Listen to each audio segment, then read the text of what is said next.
Welcome to it, sports fans. The MKT Show. I'm MKT. That's who MKT is. And it does feel good. It does feel good to be me. It feels good to have this job for a living, by the way. Woke up today. My phone died yesterday. Possibly the greatest 24 hours of my life. Had nobody annoying me. You know? Ooh, what are you doing? What are you doing? What are you doing? I want to ask more people. When you ask me what I'm doing, what the hell are you doing? That's what I feel like my response should be. Tell you what I was doing yesterday. Got home, nothing. Nothing, because it's none of your business. Stop asking. Jeez. That's how I feel, James. Yesterday showed me was, you got to get in touch and say, how do you feel? By the way, MKT Show should probably do a more professional intro. Probably. Let's get into it here, James. Let's do it. Let's just dive balls deep. People know what the show is. They're watching it. Sports sometimes. They know what the show is. Like, let's be honest with one another. It's just we get paid to vent to each other. People know what the show is. Let's get straight into. People ask me, what are you doing? What the hell are they doing? James, sometimes you'll message me stuff and I'm like, that's how I feel in my head. And then I do respond though. How do you feel in your head when I message you? That's James. That makes me sad. Yeah. Most of the time it's important things. That's true. Also, you aren't actually, because you've got actually a girlfriend who probably you SMS for the boring emotional stuff.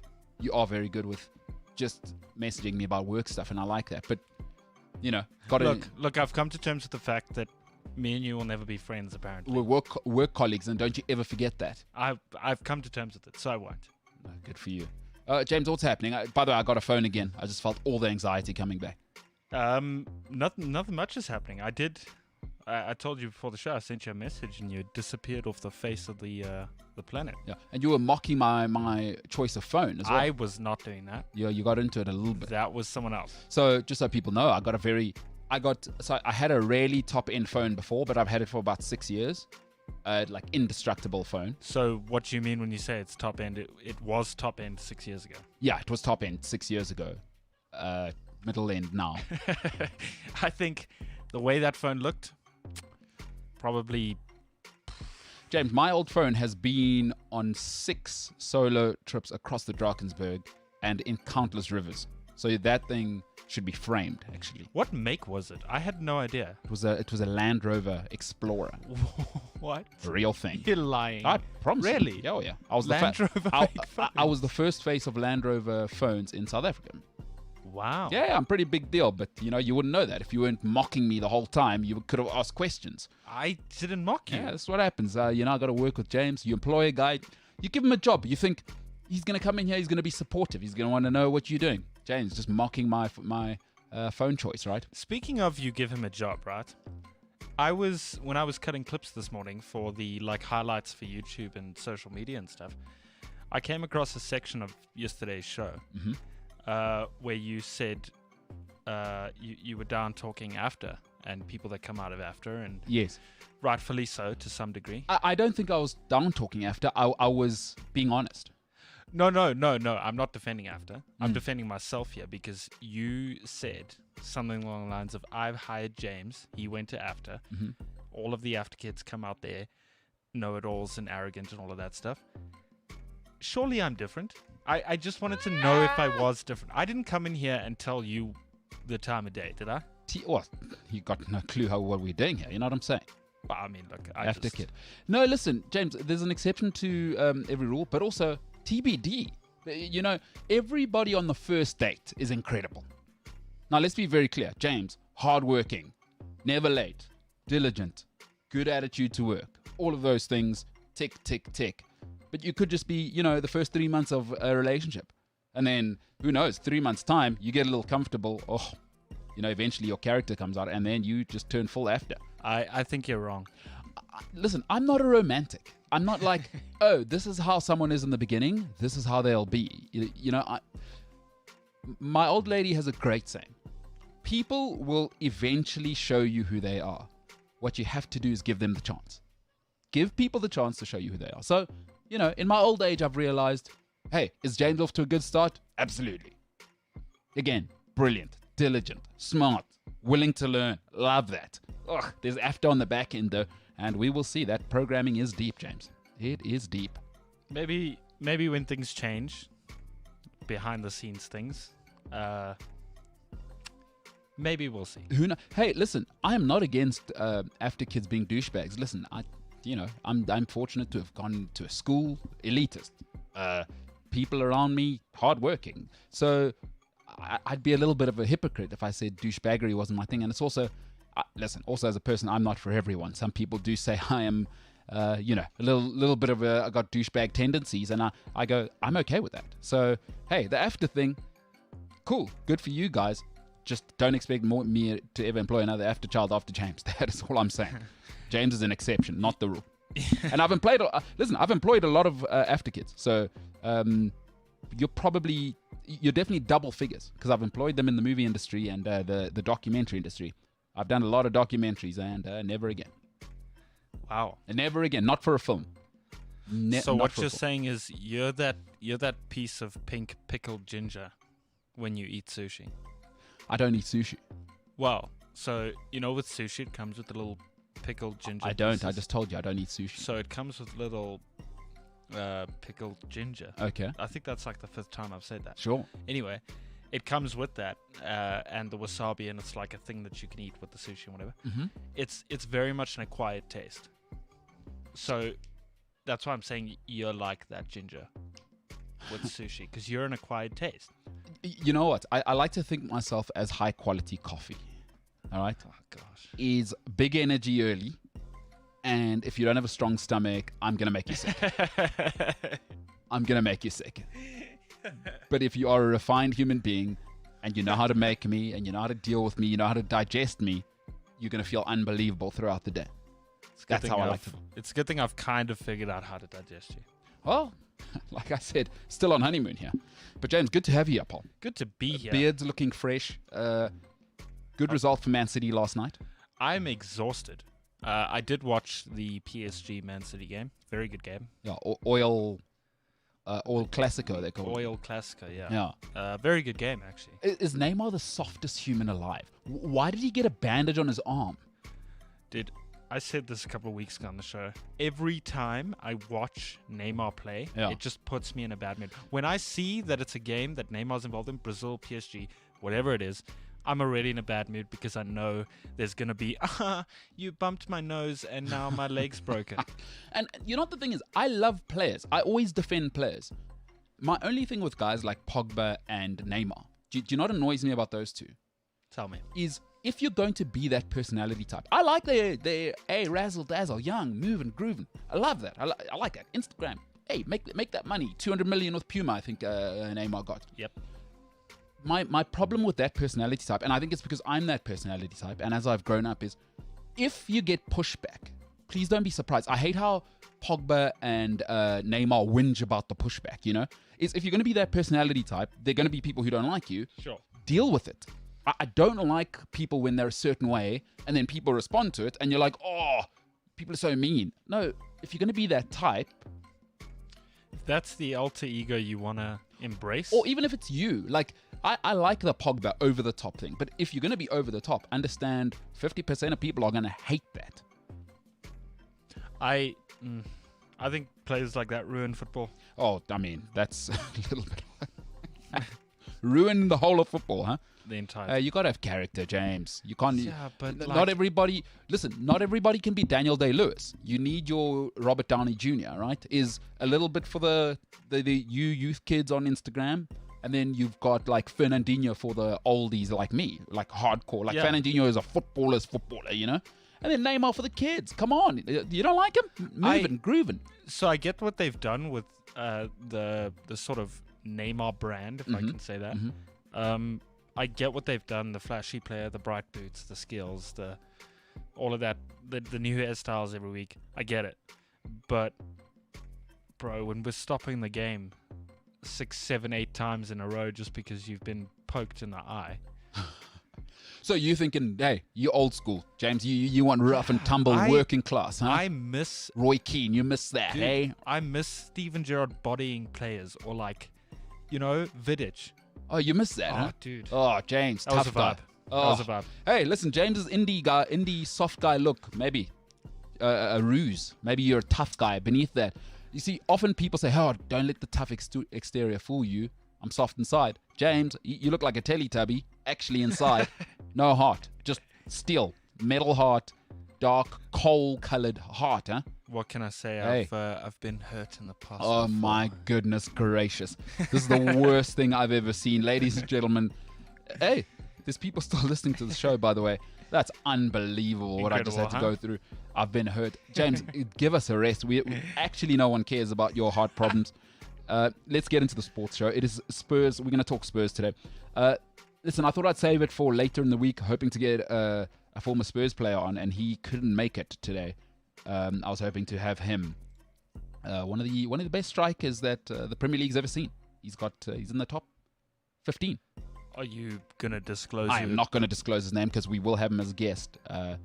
When I was at Spurs, he was very nice to me. He was he was still at West Ham then, I think, and he maybe arrived that summer. But anyway, I think I know who it is. He was incredibly nice to me, and he is an incredibly nice guy. And he's still banging goals. Still banging goals now. Couldn't make it today though. But we're going to talk Spurs. That loss, what did it mean? We'll talk United and Ollie, and we'll talk maybe a little bit of cricket, but we'll be into the social medias. All right. By the way, a podcast is available. If you do like this show, think to yourself, hey, I've woken up. What do I want to do? I want to listen to some audio. Okay, what do I want to hear about? James's heart problems, And I don't mean that he's actually got cardiovascular issues, but it's more that he's been hurt. James has been in relationships. They've put him through the tumble dryer, huh, James? They've sort of... Ugh. Sorry, let me just do the close-up again. It's not easy. Oh my It's God. not. It's just every day I have to put a smile on my face and Oh my God. pretend that it's all okay. Oh my God. They do say it gets better, but I'm just not so sure. Oh my God. Okay. Well, if you want to hear all of that, it's available on the podcast, right? The MKT Show. You can find that on the Cliff Central app, cliffcentral.com, Spotify, or wherever you find your podcasts. We also have a poll today. All right. What's in the poll? Who's voting? What am I voting for? Who am I? Do I have democratic rights? You do with this poll. Let's hear it. The poll is on Cliff C Sport on the tweets. Mm-hmm. Will Tottenham win a major trophy within the next 10 years? Oh. Your answers are yes and not a chance. There's two extremes. Yes and not a chance. That's what you got to do. If you're going to be on social media, you've got to polarize people. Exactly. That's big social mediaing by you. Look, I try. Good stuff, James. Some say perfect, but I just, I brush that off. Okay, you're humble, huh? I'm just Just a working class guy getting to work on time. The Steven Gerrard of podcasting. normal, everyday guy. Some people say the best producer in the game. Yeah. Others, You get out of bed. Hey, James, you're just like everyone else. I am. You get out of bed 1 foot at a time. Huh? I do. Inspiring stuff. James, great to have you here. Great to be here. Let's get into the show. Good music there, James. It is. Good music. Good, big producing by James. By the way, James does like 6 jobs. Good for him. Good It for is James. I'd rather have my job than his. Can't imagine. All right, let's get into it. Spurs lost Sunday. We all saw it. We all saw the game. We all heard, get rid of Mourinho, get rid of this. Again, it's everyone else's fault. Get rid of Mourinho. The football's boring. It's not Spurs. We got a new stadium or a new club. We want to be flashy, etc., etc. So I got some news for you. And this might be harsh to some people, but I believe it. Listen, we've all had a crush in life, right? We've all had a crush. We may have a crush right now. We may have a crush right now. The reason you're not dating your crush, let me tell you why. Serious people have options. If you have a crush on somebody, trust me, somebody else does. The thing about serious people is they have options. So you're not going to crush on me and pitch up at my house with roses and think that's going to be enough, right? Serious people have options. That's why you're just crushing on them and you're not dating them. That's not a reflection on them. That's you. That's you without the self-confidence. That's you knowing, actually deep down, relationships are hard and that person has options. Oh my goodness, if I go there, I may have to step up. Listen, frat boys, the American sort of frat boy, or in South Africa or around the world, the high school rugby first team captain, they'll get the girl. It's very nice. Big muscles, flashy. They'll get the girl. They'll get the girl. All right? But grown men get the women, and let me tell you why. Because the big flashy guy has daddy's trust fund card, right? So, oh, that's great. When I'm 16, 17, I want to be with that person. Biggest house, flashiest car, biggest parties. That's what it is. I'm just telling you what it is. But women, when you want women, man, but I'm speaking from a guy's perspective, if you want to date a fully grown, functional woman, do you know what they need? Stability. They want to see somebody who's a provider. It's a new time. It's not patriarchal. The provider is, at least he's going to contribute to the household. And it looks like the guy's serious about doing what we all have to do, is work. So she needs a provider. At least I'm coming in here and I'm not going to fund some bum who's going to be sleeping on the couch all week. That's what a real woman would want. Your crush in 18-year-olds, they don't really care. They don't want it. They want somebody who's going to pay at the movies. Big muscles, flowing hair. That's what they want. Real women want stability, a provider, somebody who's going to support their career. This is all grown people want. But you know what they really, everybody who's actually a grown-up, the most valuable thing you can give is emotional stability. All right? Emotional stability. When you're emotionally stable, you know what you do? You learn one thing as a grown-up. You have to sacrifice, especially if you want to be with somebody who's great. And sacrifice is ugly because it actually means the worst thing for your frat boy or young little girl, all right, is it means you got to be disciplined. Because discipline means you have to pitch up, not when you want to, you got to pitch up every day. That's hard. And you got to pitch up at a certain level because your girlfriend, again, if she's your crush, she's got options. And on Fridays, Saturdays, Sundays, you're drunk. You got unpleasant friends at the house. You haven't bought the plants for the home. You haven't bought the carpet, but you spent the money on a watch. You do that for 2 years. You see what a grown-up woman will do. You'll get home and her bags are packed and you are all alone crying with running makeup. Yes, men can wear makeup. I found this out yesterday. But grown-up sacrifice. Let me tell you something. Spurs fired Jose Mourinho. Spurs fired Jose Mourinho, and I knew at that moment they're the same old Spurs. A loser organization. Because what really happened there is Spurs don't want to sacrifice. Daniel Levy doesn't want to sacrifice. Because winning is not a popularity contest. This is what people always get wrong. Don't worry about people. I've told you this before. 90% of people have no clue what's going on. There's zero clue. 90% of people are, again, they're eating fast food for breakfast. They got no clue what's going on. They're out here on Sundays doing things and being shocked that their partners want to leave them. 90% of people don't listen to them. But Spurs, they want to be the frat boy because frat boys want to be popular. We all know a friend, right? Going out with his girlfriend and she says, okay, where are you? Texting him. And he's like, oh, there she goes again on my case. Because she's a grown-up. You got a child at home. You can't be out on a Saturday night. Leave her to the family. Be a grown-up. Spurs aren't grown-ups. They're a frat boy. They're a trust fund kid with daddy's card doing ridiculous things, which is why no serious person will be with them. That's cool when you're 18, 19 to be a frat boy, trust fund kid. I'm rolling with daddy's car. That's very cool. You get to 28, 29. We need some emotional stability. Can I rely on you? Where are we going to be in 10 years? If you're not ready to answer that question, no problemo. Keep it moving. Because serious people like Jose Mourinho will keep it moving. Spurs showed me they have not grown up. Winning is not a popularity contest. Winning is a grown man and grown woman business. It's ugly. It's discipline. It's sacrifice. Spurs aren't willing to sacrifice. Daniel Levy is not willing to hand over the football club to Jose Mourinho. Because Jose Mourinho is not just a football manager. He's a football director. He brings his team in. They know who they want. They know the profile of player. They know what it's going to look like. And there is no other option.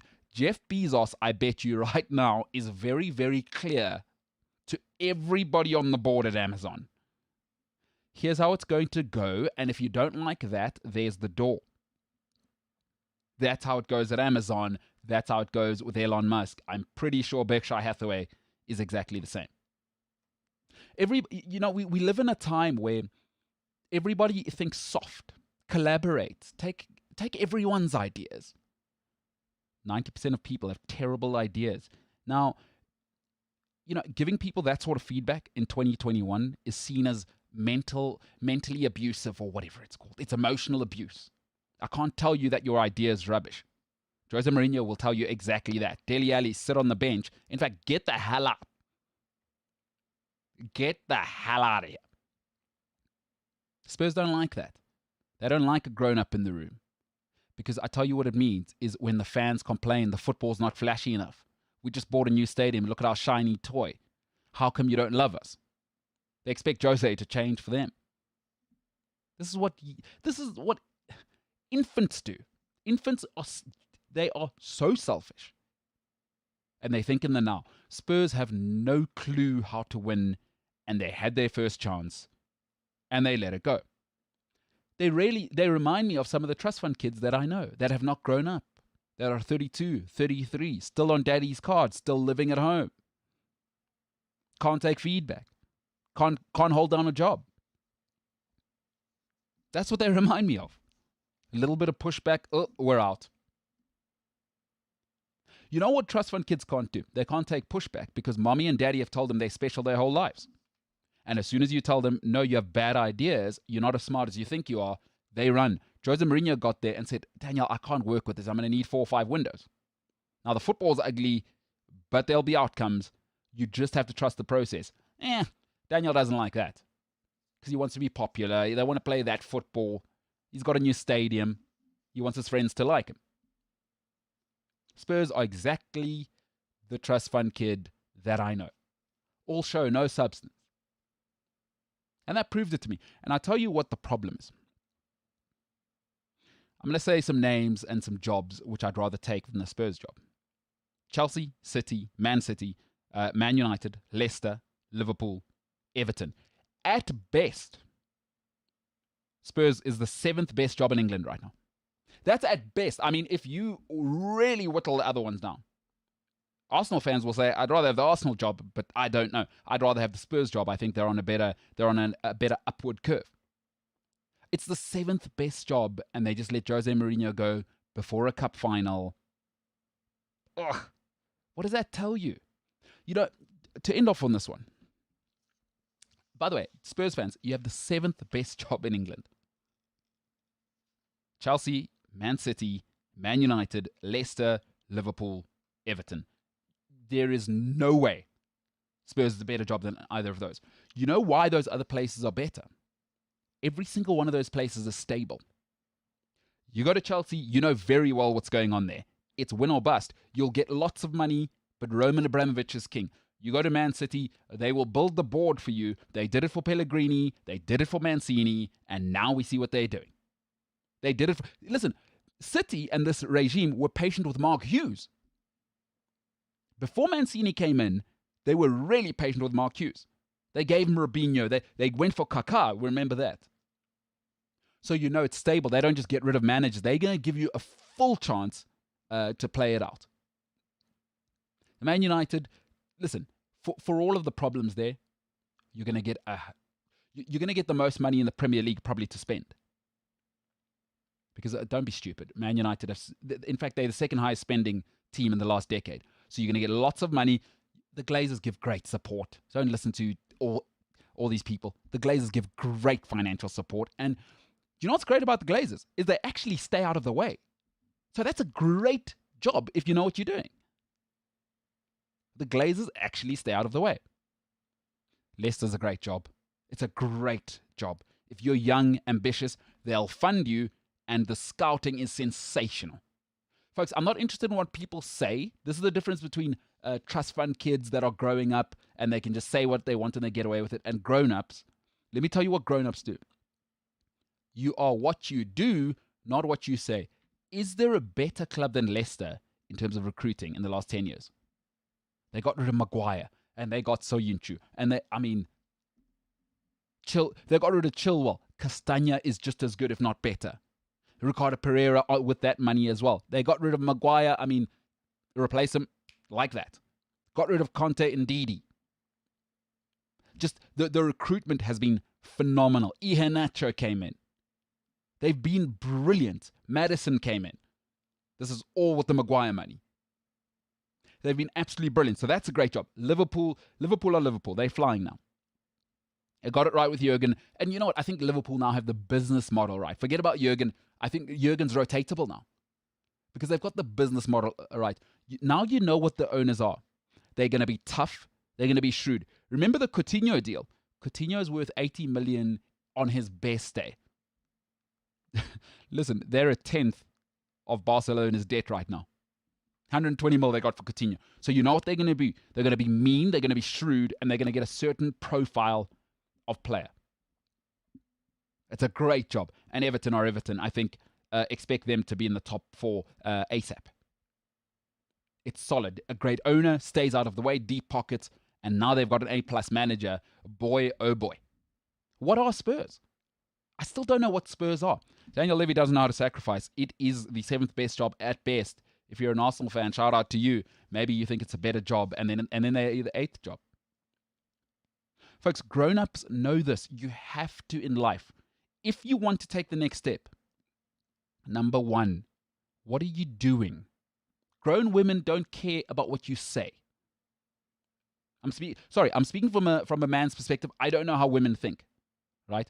But I know grown women who are in great relationships, and I know them. They're not interested in your dad's inheritance. It's not interesting to them. They got their own money.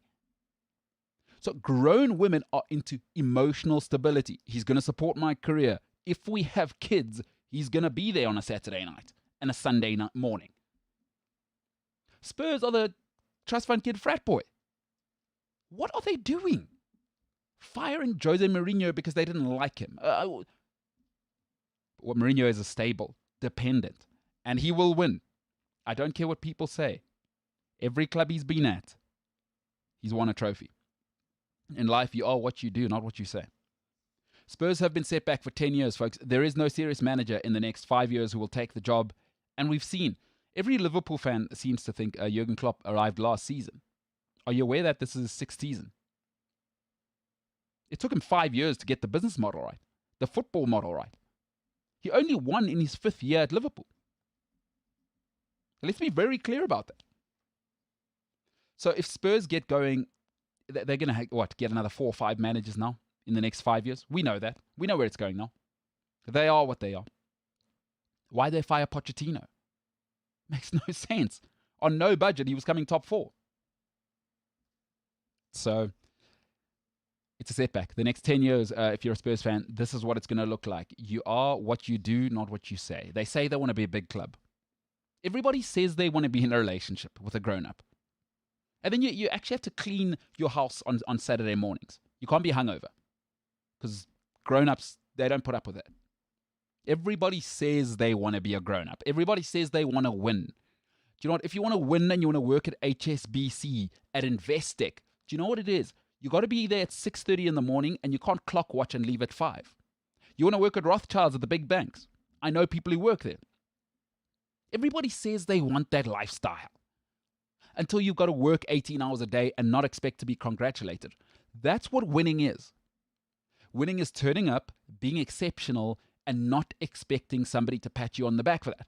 Most of us want a pat on the back. Most of us don't win. Spurs want to be congratulated for getting a new stadium. This is what it is, folks. You're in the deep end now.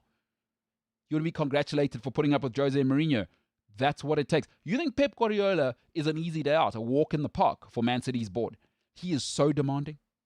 He is so demanding. He spent 250 million on defense and he said, I still need Ruben Diaz. Make it work. Financial fair play, I don't care. We've been caught for that. I don't care. 60 million, get another defender. That's your problem. Folks, winners are demanding, and Daniel Levy didn't like that because he's spoiled. his whole life, Daniel Levy's been told how smart and brilliant he is. And he is smart and brilliant. But when you meet Jose Mourinho, John W. Henry, the Glazers, there's 5 of the Glazers. They're all brilliant. Daniel Levy's not special when you get to the rarefied air. Jose Mourinho is in the rarefied air. And I don't think Daniel Levy liked that kind of feedback. Like the frat boy, he wants really to be dating an 18, 19-year-old, not a grown-up 28-year-old who doesn't need him and needs him to sacrifice. Jimbo, you hate Jose Mourinho, huh? I don't hate him. Just don't get the vibe around him. I understand he's won trophies.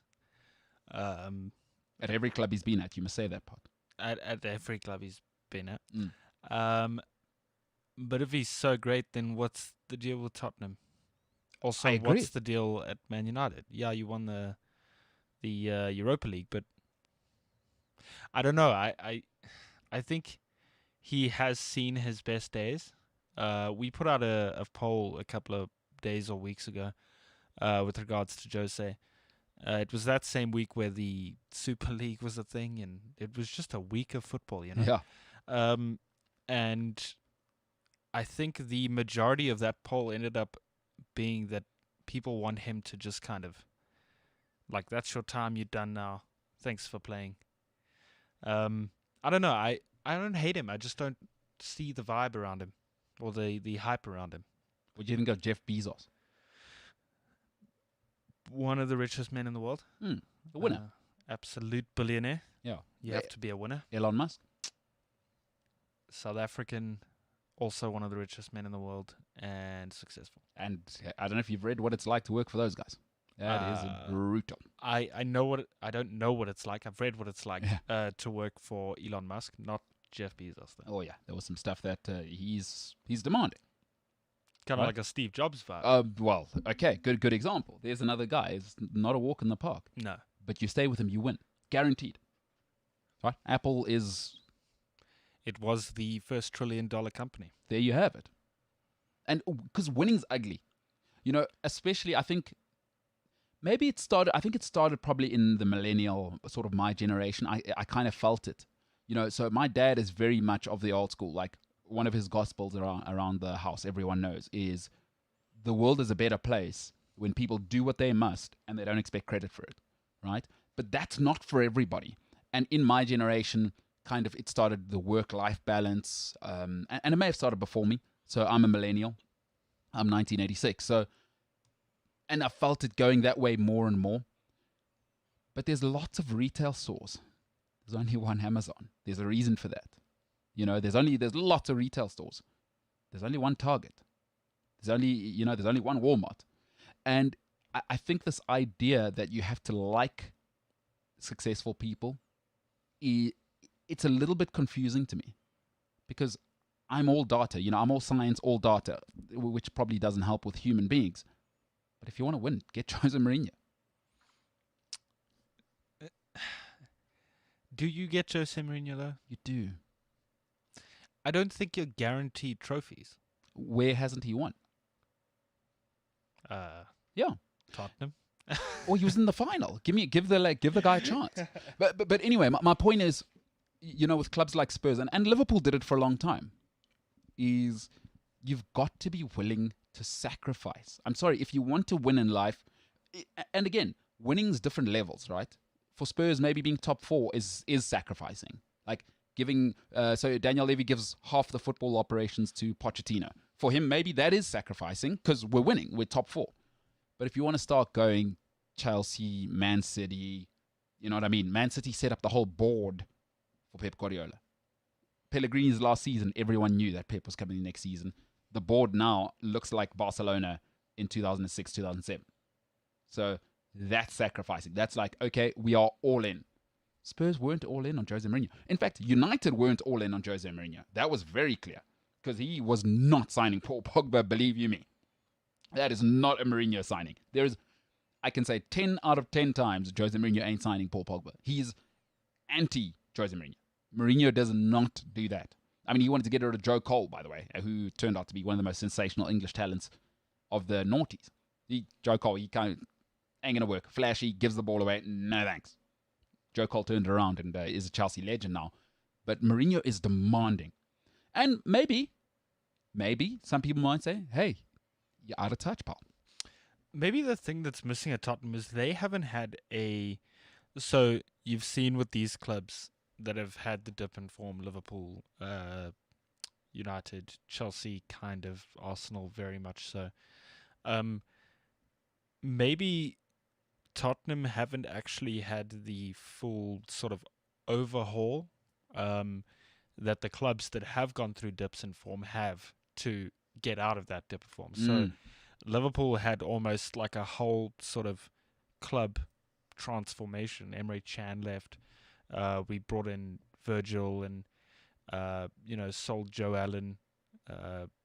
We nurtured players like Henderson and Wijnaldum, and it was almost like within 5 years we've had this whole new squad. And also, it's a good point because you got rid of those Gillette and those owners. So that was a real revolution. Yeah, exactly. So we we attempted to play football with Roy Hodgson,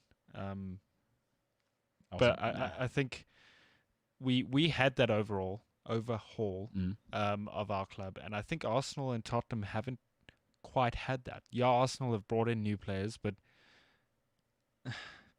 it's more than just bringing in frontline people like Aubameyang, Lacazette, Nicolas Pepe, and also I think Tottenham haven't had that. So both Arsenal and Tottenham are sort of in a very similar situation at the moment where they haven't rebuilt fully. They've brought in new managers and tried different things, but they haven't had a player mind reset, if that makes sense.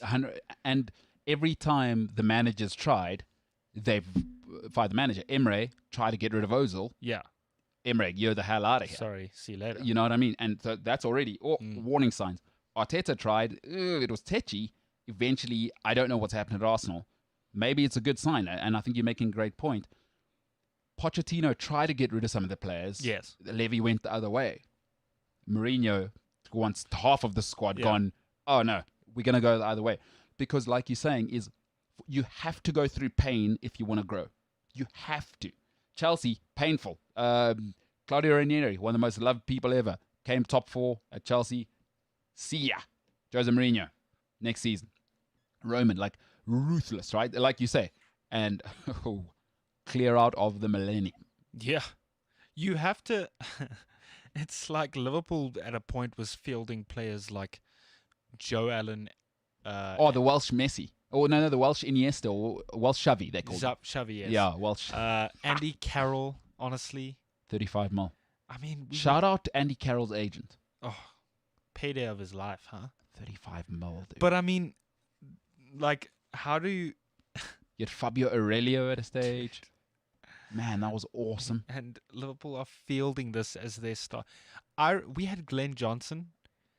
Yeah, and that was after he stole the warmed toilet seat. Yes. Yeah.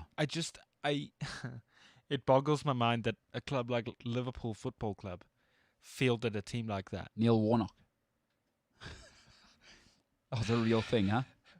No, that was shameful. But that's what I'm saying. Tottenham have still been able to field Harry Kane, Heung-min Son, Dele Alli, Lucas when he's on a good day. Who else? Lamela when he's on a good day. They've still had decent players to field. They haven't had that we're actually crumbling and fielding the Welsh Xavi. Yeah. You know what it is?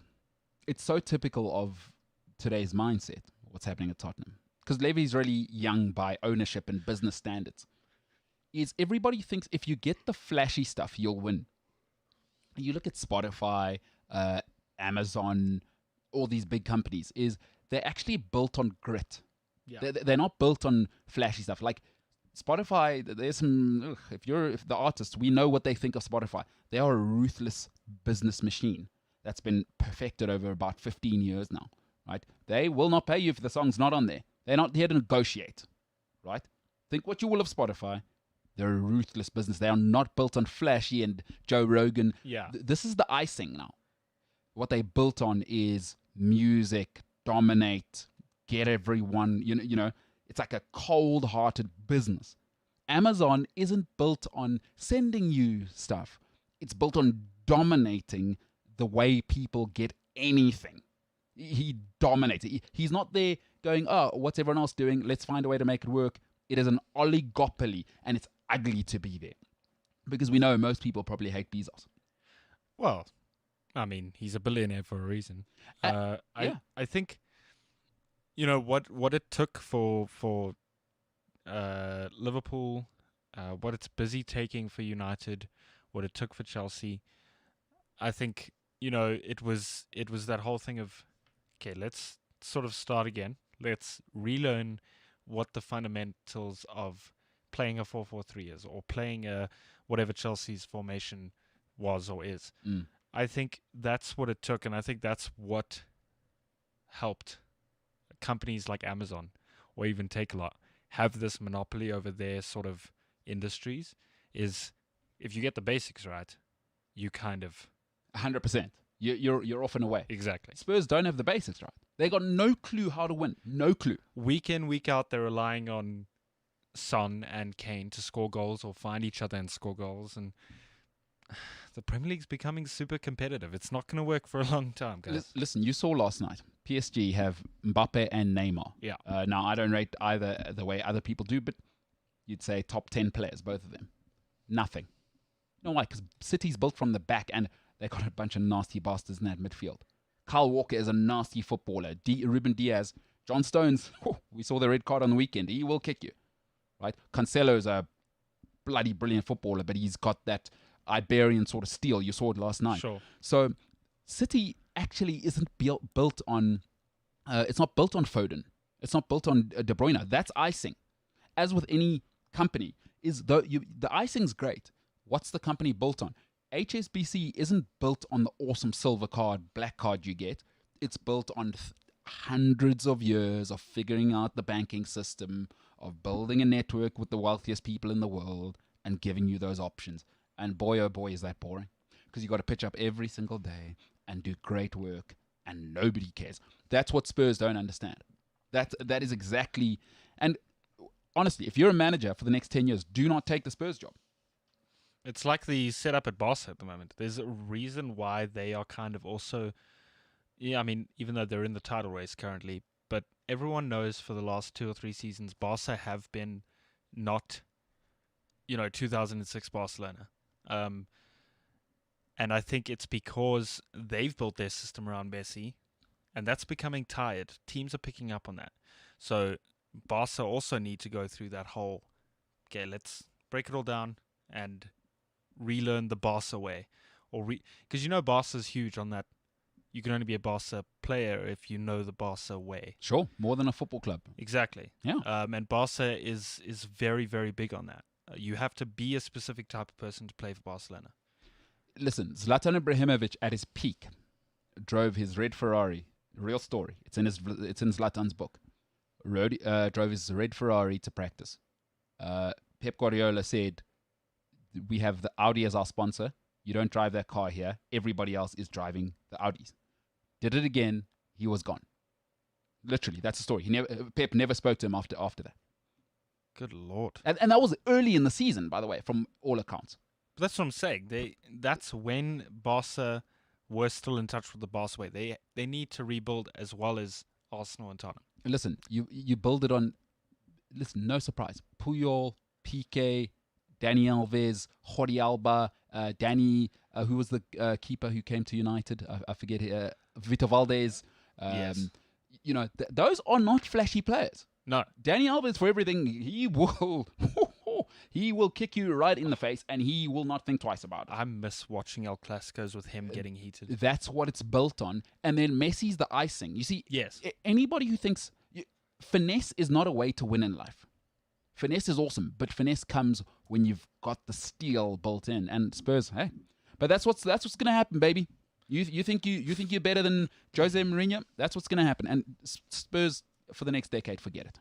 Sorry for you, huh? Dead. Do you want to see what the poll outcome is, because I think the voting time is running limited. Are people voting? Yes. Promote the vote. James, what is the poll? Where can people find the poll? What are my options? Cliff C. Sport on the tweets. Will Tottenham win a major trophy within the next 10 years? Currently, there's still 42 minutes left to vote. But currently it's sitting at 81.3% saying not a chance that Tottenham will win a trophy in the next 10 years. So only 18.8% are saying yes. It's The people have spoken. I think there's a fundamental issue at Tottenham, and it's not about the football anymore. And it's the same route Arsenal went down that I spoke about yesterday on the show and a couple of weeks ago about how, okay, cool, we've made it as the Invincibles. Let's focus on Arsenal as a brand. Tottenham, I think, are at a place where, okay, we made it into a Champions League final. Maybe next season will be our season. And for the last season or so, they've focused on building Tottenham as a brand. And I think that's where the sort of fundamentals and basics of football have fallen by the wayside. And now we're like, cool, let's bring in old Mason, who's been a manager for 3 seconds, and let's just hope he can tell Kane to score. He was younger than some of his players. I had no idea that Mason had retired football. I had no clue. Oh, that's cracking your skull. We'll do that, though. I had to research it a couple of days before the game, actually, because they kept speaking about Mason and, he's the new kid. I was like, who is this dude? Why does his face look familiar? And I had no idea it was the same Mason that clashed with Gary Cahill. I think he's 29 still. Yeah, he's 29. I had no idea. I was so shocked. Yeah, a lot of his players were older than him. Yes. And did you see how Sky News did him dirty? I saw that. The comparison. Oh, brutal. If you haven't seen it, that was brutal, putting Pep's record against his record, huh? It's like Pep Guardiola's 600-odd games and 500-odd wins, and then it's Ryan Mason. It's like one game. Yeah, alive. Or 2 games, one win. Oh. Still living. Yeah, no good. Yeah. Oh, that's tough. Hey, speaking of tough and big brands, are you going to... James, are you too young to know what Mortal Kombat is? No. As Mortal Kombat... Listen, I don't play TV games anymore. Very well aware of Mortal Kombat, yes. Is there still Mortal Kombat games now on like PS5 and stuff? I don't know when they brought the last one out, but there is still... Mortal Kombat is still a game, yes. Still a real thing, yes. Huh? So you know about it. How old are you, James? 24. 24. Have you played... Where did you play it? Sega Saturn... PlayStation 1. I think the closest I came to... I've never played it. The closest I've come to playing it is... what's that other game? Tekken. Sure. Different game, completely... Yeah. Yeah, not even the same at all. No, similar. Aren't they both from the side and then you fight the people? No. Tekken's more 360. Okay, but anyway. Yes. But as far as I know, it's still a thing. Because... Let me let you into my heart here a little bit. I'm going through a dilemma. Maybe you can help me. Let me in. I watched the first Mortal Kombat movie a couple of years ago, and I'm still traumatized. #traums, because it was so bad. You know what I've thought about Mortal Kombat? If you release it in the movies, it can never be good. Because actually, at the very center of Mortal Kombat is unadulterated Quentin Tarantino-style violence. And even Tarantino would soften it up. What you need is for it to actually be an indie film where it's uber gory. Like uber gory. But if you're going to make it for films, everyone has kids. You count in the dollar signs, So I just don't think they can make a good Mortal Kombat movie. Having said that, there is a Mortal Kombat movie out. Have you got anybody who's watched it, James? Because I need some reviews. I loved Mortal Kombat as a child. Loved it. 2 of my best friends went to go see it the other night. Reviews? They said it was pretty good, actually. How old are they? 24. See, I can't take that honestly, because 24-year-olds will watch anything. You like jump on Netflix and, hey, Netflix, what are you telling me to watch? Watched it. I need somebody who's... I shouldn't have asked you. I don't have older friends. Yeah, that's the problem. I don't know why I asked you, actually. 24, way too young to give me a well-thought-through opinion, because you probably think Mac Miller was a cool rapper, like that kind of stuff. Yeah. Like R.I.P. Mac Miller, but nah, not my vibe. Yeah, no. I'm trapped here because, James, this is a real thing for me. I need to know. if it was a good movie. Hey, listen, sport@cliffcentral.com is the email address. Sport@cliffcentral.com. Otherwise, hit us up at CliffC Sport. Slide in the DMs. I'm MKT Inspires, by the way. Mike Kilo Tango, MKT Inspires on social media.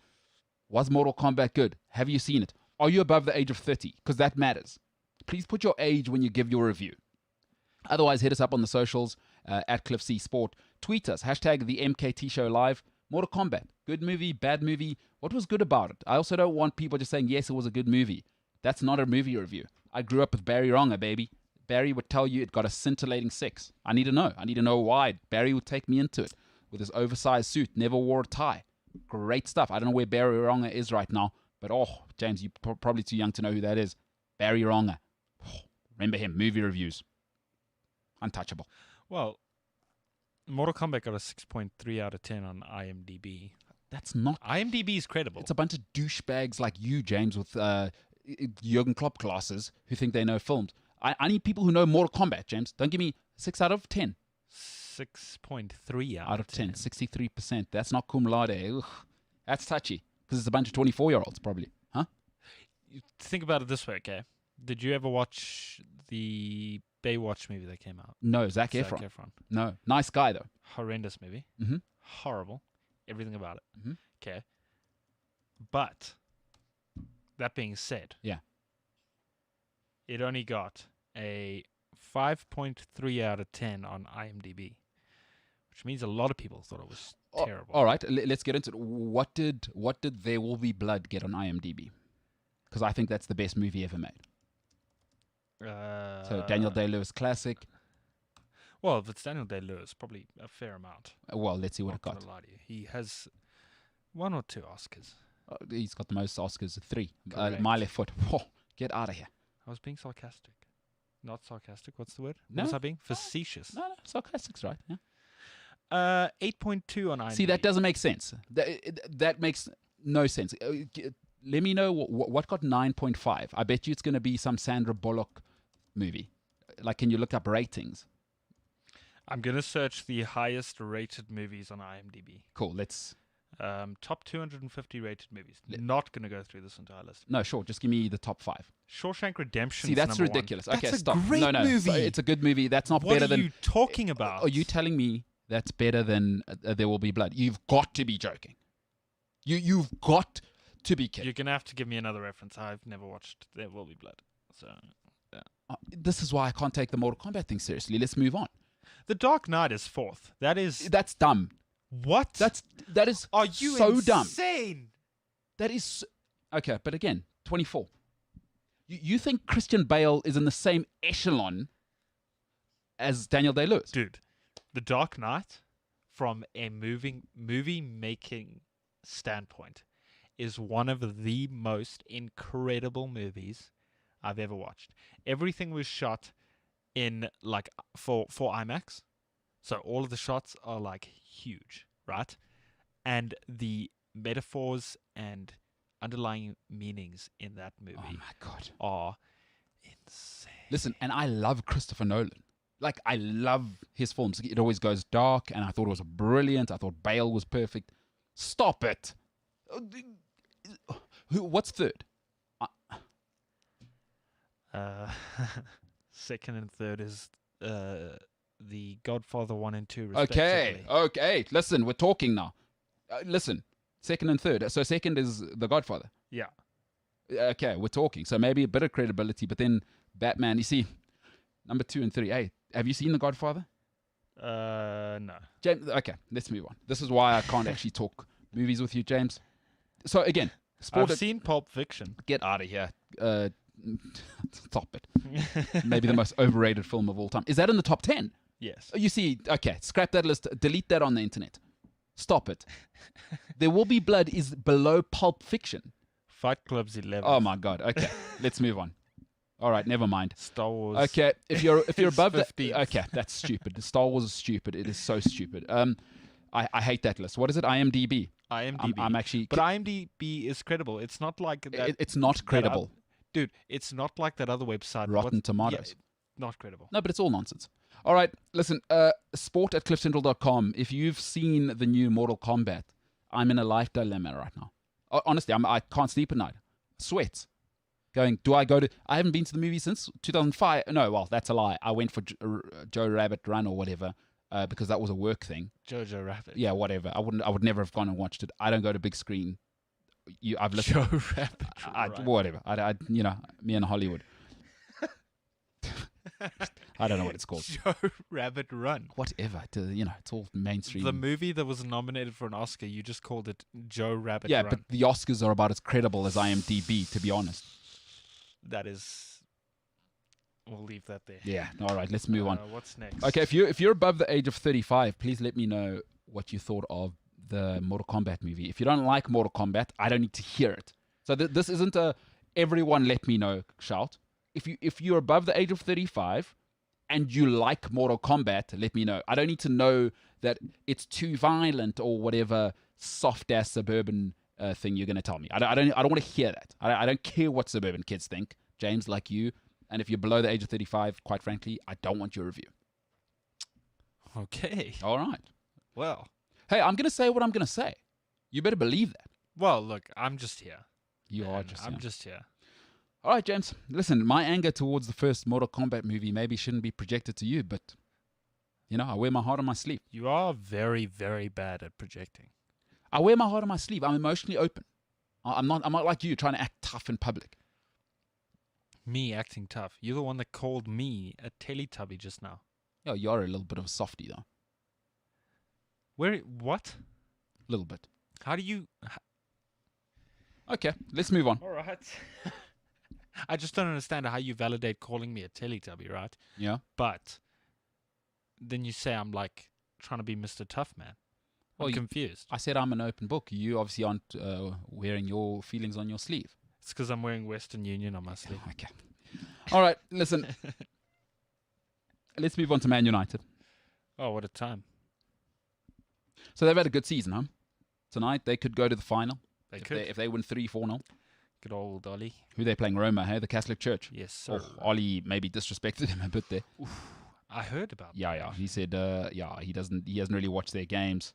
Basically saying they're trash. We're going to beat them. Lol. Translated. He didn't actually say that, but then he retracted it. He said, blah, blah, blah. Listen, I said to people yesterday, if Man United beat Roma, are you saying you don't like God because they are the Catholic Church's team? Oof. So, if they do beat them. It's a touchy subject, huh? Roma or the Catholic Church? But the whole thing. Yeah, maybe Man United hate God. Tells you everything you need to know about them. I am not adding to this conversation. You're not going to that, huh? Hey, they beat Roma. Nope. It's the Catholic Church. Hey, the Pope supports, or John Paul used to support La Roma. Really? Yeah. Well, I'm actually. Pope John I Paul. don't know why I'm saying I'm surprised.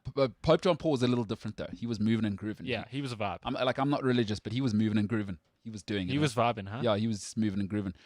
Who's the new guy? I think you're asking the wrong person. Okay, well, there was a guy who had Twitter or Instagram.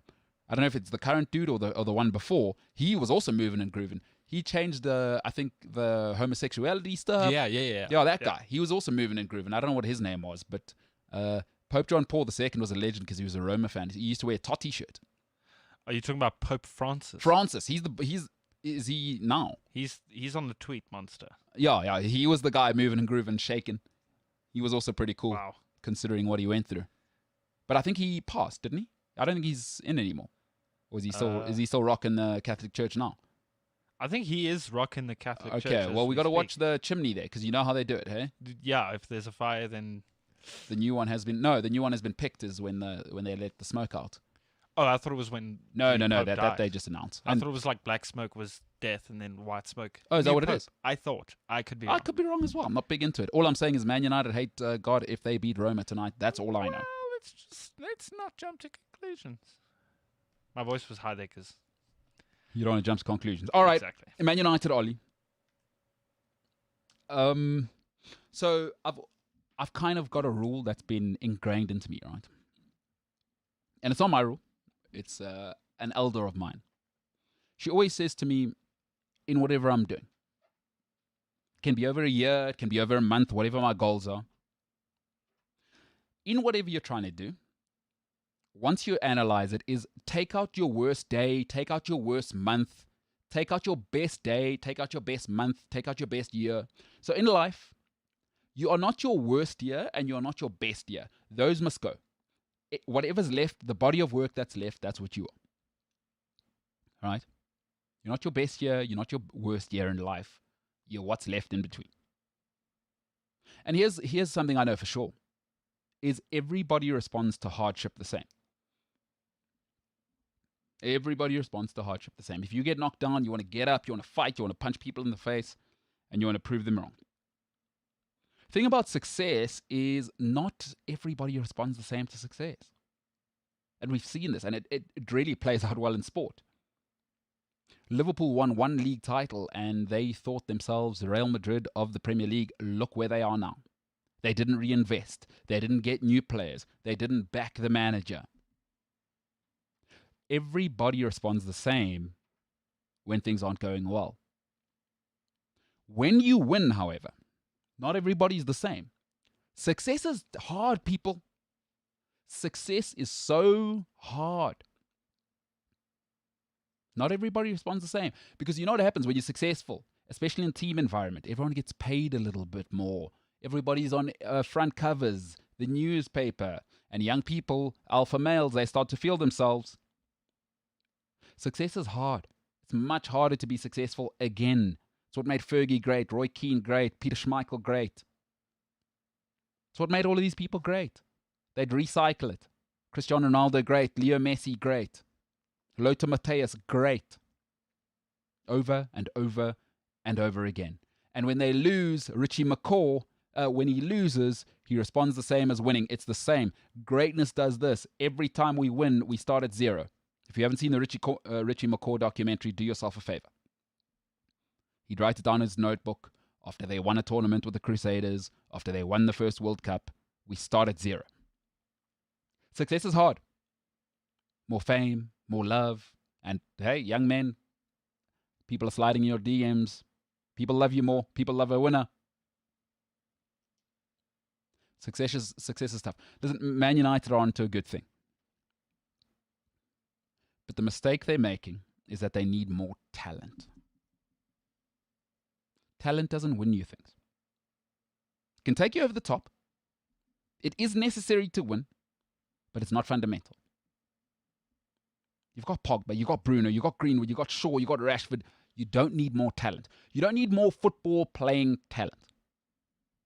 That's not what they need right now. Because talented people start to feel themselves. And you know what the other thing about talented people is? They like to let you know that they're talented, by the way.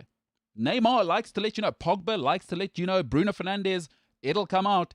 He's talented. He's the king. They like to let you know. I'm good and I know it. And good for them, and you need that. You need it to be Neymar. You need it to be Kaká. You need that chutzpah. You need that little bit of extra spice to take you above everybody. You must have that self-worth, that efficacy. You need that. You can't have too much of it. It's icing. It mustn't be the cake. You can eat lots of cake. Eat lots of cake. You need a whole cake. You can't eat a whole bowl of icing. It'll make you sick. Talent's nice, but it must be the icing. Man United don't need more talent. What they need is more character. You need more character because you need some glue. You need a better goalkeeper. Both your goalkeepers are trash. You made a mistake with Henderson. And don't give me De Gea. Stop it. It's done now. He was done 3 years ago. You need a modern-day keeper. Henderson's the same problem. You can't play out from the back. All right, if you're saying he's your traditional keeper and you can improve him, all right. If you think he's got the chops, as they say in Hollywood. Cool, you keep him there. The centre-back situation's not going to work. Folks, people say the Maguire thing doesn't matter in Mykonos. It matters. It matters. Nobody's perfect. But if you're the Man United captain, you cannot do that. You cannot. I'm afraid that for me, and if you want to win at the sharp end, you got to go. For me, he should have gone straight away. If I'm Man United, listen, they spent a world record fee on him. And I'm all for redemption stories. But at the cutthroat end, I'm Man United. He should have gone. That's a character deficiency. And I've had character deficiency. So I'm not saying I'm a better person than Harry Maguire. I'm just telling you what wins. You can't be that. And if you're going to be that, then you better be Maldini. And he's not. Because let me tell you what happens nowadays, especially with the young kids now. They look at Instagram. Maguire says something. Yeah, we'll listen in the change room. He turns around. That's the guy who got arrested in Mykonos. You got a problem there. Lindelof, nice player. But he's not Alessandro Nesta, and I don't see leadership there. Eric Bailly, the greatest ability is availability. That ain't going to work. I don't get the new deal, but okay. What are you doing in the core? Fred, I like the character. Keep him. Nasty. He'll kick you. He's box to box. No trouble. I love players where I get no problems. He's a metronome. That's great. I think who they need to hold on to, and I'd make club captain in the next 2 or 3 years, is McTominay. He's not sexy. And to be honest, as a player, I think he's definitely better than Henderson. But Henderson's got high-level character everywhere he's been. Sunderland, captain, and young. They made him captain young at Sunderland. Young. And that's a tough club. By the way, Sunderland's a big club. Let's not mess around. That's a big club. That's a huge club to be the captain of as a youngster. And he's one of their own, so you know what that's like. I think he was captain at 23. Came to one of the biggest brands in the world. Not just footballing brands. Liverpool's one of the biggest brands on earth. Jurgen Klopp pitched up and said, who's that guy? He's not the best player. We all know that. Everybody knows Jordan Henderson. If it was just on paper, he doesn't get in the Liverpool team. Don't be stupid. But when you want to be a winner, you're Jurgen Klopp. You go, oh, that's the glue. That's how I'll run my dressing room. Where is that at Man United? They need some character. McTominay, I think, is the only one. Rashford's nice, but he's icing, and Rashford's quiet. He's quiet. That ain't it. Not at Man United. They don't need more playing talent. They need some character. There is no character in that Man United team. There isn't. I'm sorry. And it's all going well now. It's nice. What happens when Greenwood starts to feel himself? What happens when Rashford maybe bangs 20 goals next season, starts to feel himself? Bruno Fernandes has some character, but I don't like my flair players as the center of the football club. There's never been a place where it worked. There has never been a place where it worked. If you don't believe me, Cristiano Ronaldo left Sergio Ramos, Casemiro, Toni Kroos, Thibaut Courtois. What happened? He's at Juventus now. Go and ask Cristiano Ronaldo how nice it is to be the superstar. You can't have flair players as the center of your football club. The Invincibles were not built on Thierry Henry. They were built on Gilberto, Vieira, Kolo Touré, Sol Campbell, character. And by the way, if Thierry Henry thought he was getting away with it, there was a guy called Patrick Vieira standing in the middle, Gilberto standing in the middle, Grimandi standing in the middle, going, get back. Leonberg was not getting away with it. You can't have Maguire calling back Anthony Martial. It ain't going to work. He needs 4 high-level characters. I don't know where they're going to get them, but they don't need more playing talent. If Man United want to be successful over the next 5 years, and the quickest way for Oli to get himself fired is for him to spend 120 million at Dortmund this season. Because he's going to get Jadon Sancho from all reports. If he does that, I guarantee you he doesn't make December. Folks, you don't need more playing talent. You don't. Man United are beautifully set now. Just get some characters. Because then you can really let Rashford off the leash. You can really let Greenwood off the leash. And maybe Anthony Martial somebody holds him to a standard. Bruno cannot be the center of your football club. Name one football club, right, where the flair player was the star, the bedrock of it, and they won. It's never happened. Real Madrid was not built on Cristiano Ronaldo. It was not. It was built on Sergio Ramos, on Rafa Varane, Casemiro, Kroos, Modric, Ronaldo, the icing, and my God, some icing. Yeah, that's special icing, right? Barcelona, the great dynasty, the greatest football club of all time, not built on Leo Messi. That's the illusion. That is the illusion. It's built on Jordi Alba. It's built on Gerard Piqué. It's built on the truly great, legendary Carles Puyol, Dani Alves, Vitor Valdez, Sergio Busquets, Iniesta, Xavi. That's where it's built. Everything else is icing from there. Man United don't need more playing talent. What they need to do is give Ollie a 5-year deal, because you cannot win in life without stability. You must have some stability, because when you give Ollie a 5-year deal, you know what you're saying to the players. You'll go before him. That's what you need to do. That is Man United's identity. Fergie was always at the center of the football club, right? Ollie needs to become your Fergie for the next 5 years. What it lets people know, Martial, you'll go before Ollie. Right now, the way it's set up, Martial, the players kind of know. Get rid of him. You give him that monster 5-year, 75 million deal, and then it becomes clear, okay, we're going back to what made us win. Not be Man United, but win. You got to give Ollie that. The board now needs to back him in public. Because when people start to act up, Mr. Mykonos there, Martial there, Fred, you must know that Danny James, you're going to have to step it up because we'll go with him. Greenwood thinks he can go to Iceland and do funny things. We'll get rid of you. We're Man United. You're lucky to be here. We're not lucky to have you. That's how the top teams need to behave. And it's not possible without a Pep Guardiola, without a Ferguson, without a Jose Mourinho. Make Ollie that. You got to let them know that Ollie's in charge. That's the way you go. Folks, I've said this before.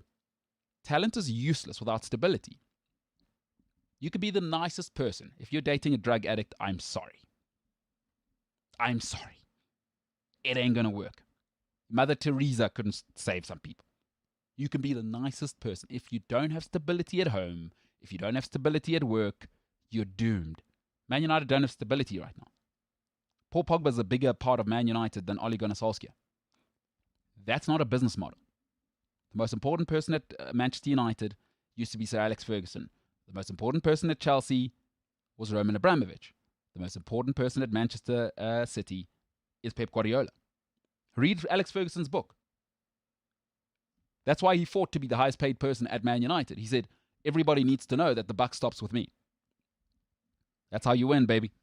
Stability, and it must be clear. The 5-year deal does one thing. And folks, in the modern day, I hear a lot of this. I don't really want to have a role at work. I kind of just want to be able to do a couple of things. That's nice. That's nice. That's cute.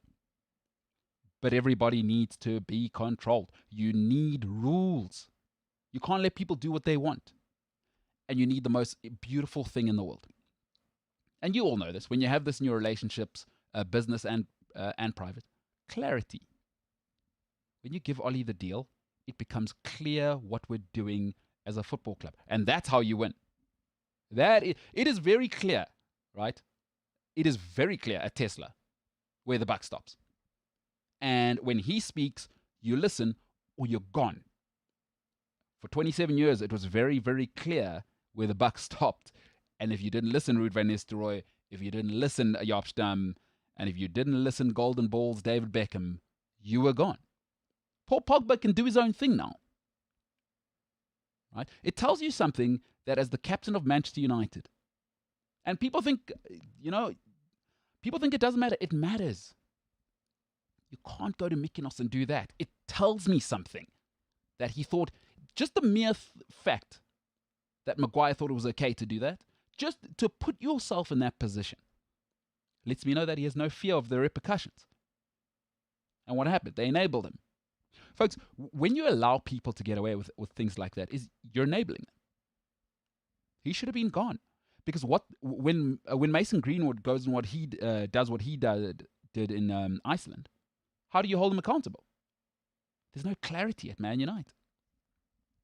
Give Ollie the 5-year deal. Whether you like him as a coach or not, you give him the 5-year deal and both feet, you jump in.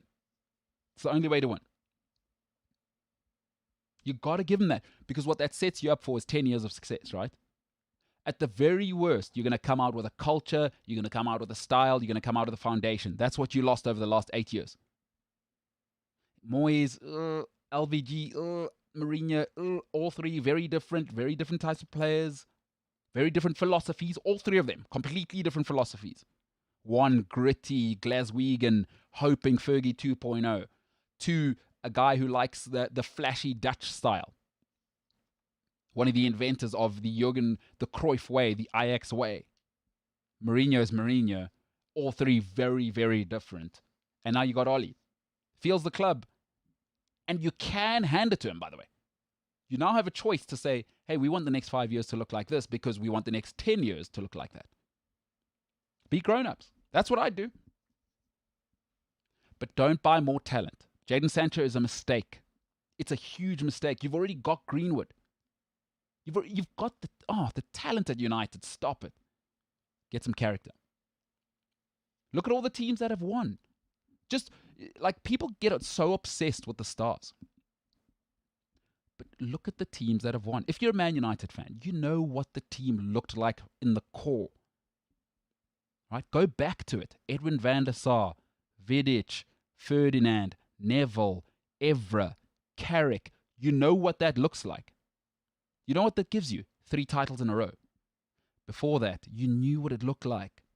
Irwin, right? I mean, Dennis Irwin. Oh my God, what an underrated player. But you knew what that team was going to look like, right? Dennis Irwin on the left, Gary Neville on the right, Pallister, the great Steve Bruce, or Jaap Stam in the middle, and then Roy Keane. Okay, the rest is icing. In fact, you could have put my grandmother on, moving from there, and United would have won the treble in '99. That's the core. That's where it's built. And character, high character. I told you yesterday, we were talking about it, is Ollie needs to find his manager on the pitch. Pep's got that, right? He's got Ruben Diaz. He's got Fernandinho. Jose had John Terry.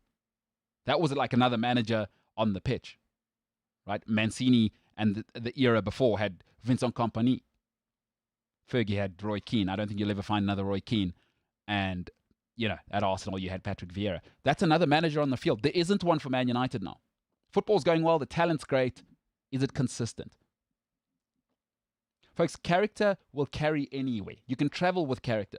What doesn't travel is talent. Because you know what happens? You make talent uncomfortable. Ugh.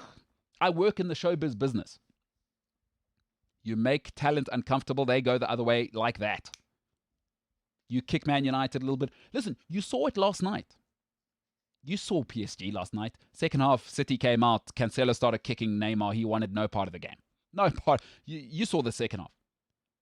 They stepped up 5 yards and they started putting they put a foot right in the ribs of Mbappe in the second half. It was clear what Pep did. It's a little bit of nastiness. And the talent went the other way. Mbappe was anonymous yesterday. But you know why? It's because they put some elbows in his ribs. Folks, talent is not a way to win. Character's a way to win, and you sprinkle a bit of talent on that. Man United are not short in the talent department. They are super short in the character department. Jimbo, your club actually built it the perfect way right now. Liverpool built it perfectly because, you know what? And I think they made a mistake by getting Thiago. If you think of Jurgen Klopp, everybody thinks heavy metal, this, that. But it's actually really functional. When you look at the team, the midfield is maybe, it is chopped liver, right? It is so boring, but functional. Henderson, when you were flying Wijnaldum, when you were flying Fabinho. That is such a boring midfield. But it's steel. That is steel. Because what it allows the talent to do is, hey guys, you three up there, don't even worry about it. Henderson's got this. Fabinho's got this. And Wijnaldum will be the box-to-box technical, but he'll still kick you in the face. And even outside of that, you still had Virgil who's pinging balls 100 yards up the field to Mane's feet directly. And tough. But Virgil's also, and I think because he's like such a freak athlete, people always focus on that. He's a tough son of a gun. Like he's not taking a step back. He bodies players. He will. What I like about Virgil, he's sticker-footed. He's not like he's not Maldini. Yeah. He's not like clean shorts guy. He'll get the elbow in there. Right? And I know you love the Lovren. But again, listen, Lovren was nasty. Joey Gomez. Everybody thinks he's a flash player. He will kick somebody. I think as a defender, you kind of have to be that way. As a footballer, let me tell you what they used to tell us in the academy. There's lots of talented players. But in academy football, they told us this. You got to be able to look after yourself. We can't babysit you. Once you go, because those are the most competitive people in the world. Footballers at that level are the most competitive people in the world. And they will say the kids today, I listen to some people going, oh my gosh, that language is, what are the terms, James, when people are offended, but traums or whatever. The language is atrocious. Yeah, but what's it doing? It's offending me, but people say I'm triggered. Like, what is it? Toxic. Oh, okay, Yeah, people say Yeah, those yeah. kind. I think if you'd heard some of the things I've heard on the football field in the UK being said to me, these you little, and I think you little marshmallows, sweet baby. There's a reason people don't make it at the top. It's mental. It's not the talent. Because some of the things that get said, players will say anything. Those people are ruthless at the top. And the academy coaches always say to us, it's great if you can play. It's nice if you've got technical ability. The one thing you have to develop, you must be able to look after yourself. Do not take a step back. Because those guys at the top, they will do anything to intimidate you, get you off your game. They will do it. You think to you it might be unthinkable. The things that got said to me. And academy level. I read Steven Gerrard's book, and he said, one of his many books, and he said in his book, when he was first starting out at Liverpool, and he got given his debut, and he was sort of building a career for himself. What he would do is he would run out onto the field and body the biggest player on the field, just to say, okay, cool, I'm here now. Yeah. And he said that it helped him mentally, for himself to be like, okay, I just bodied a 7 foot whatever, Yeah. for argument's sake. Yeah. But it would also help his team against the other team mentally, because the rest of his team would watch that and be like, okay, how did our biggest defender just get bodied by this 18-year-old that's playing a game for Liverpool? Yeah. So I think, the whole mental thing has always intrigued me.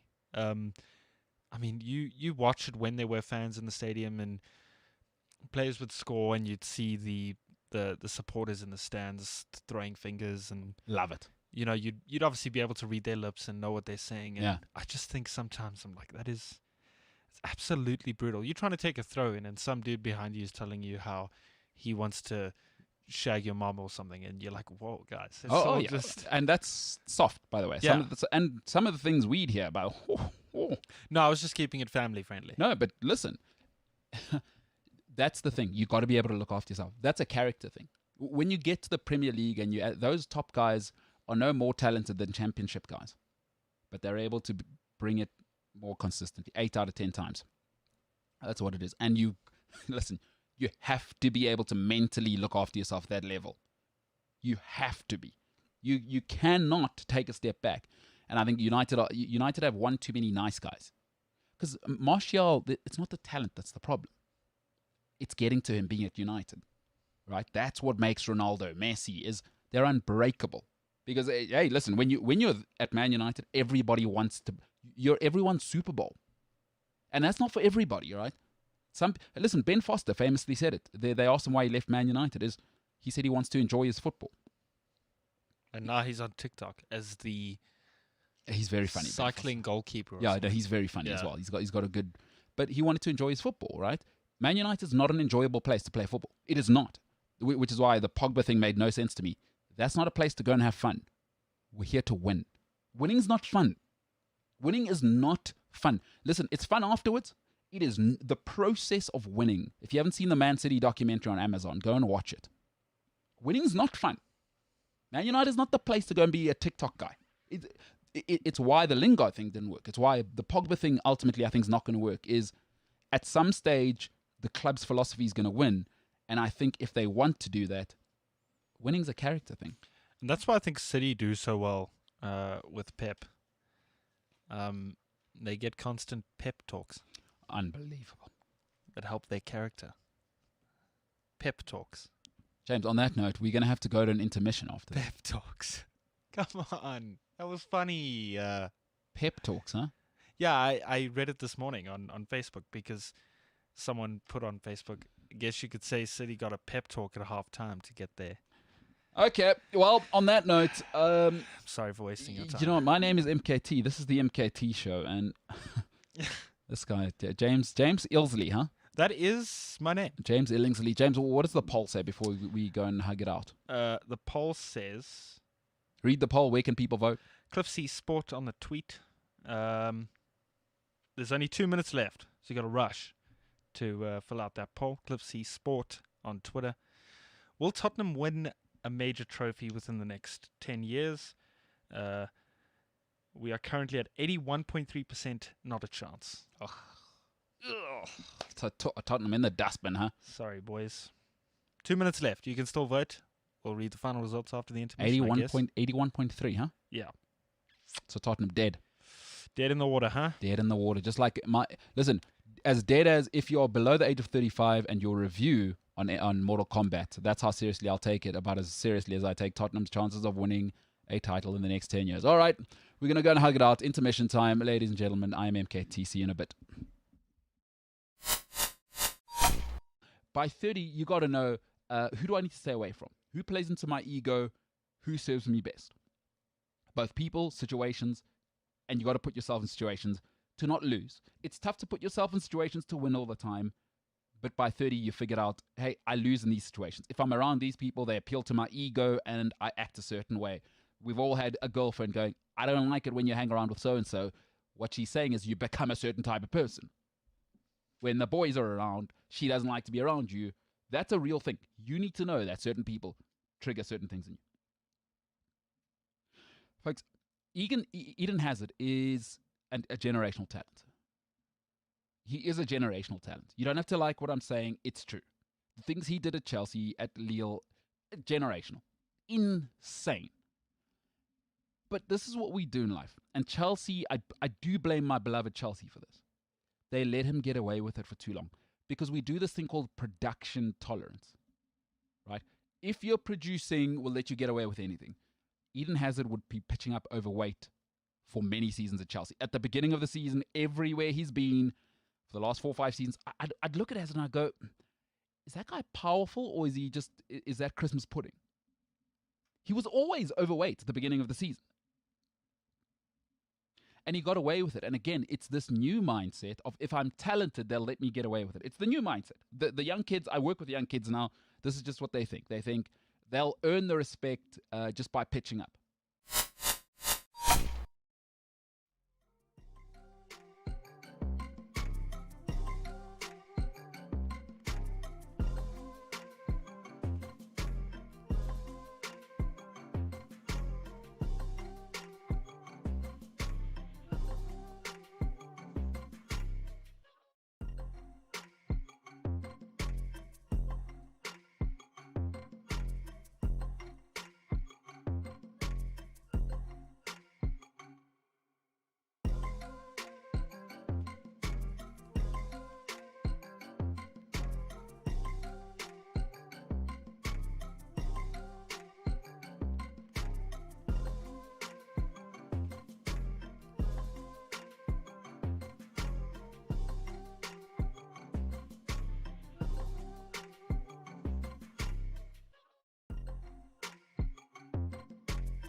Welcome back to it.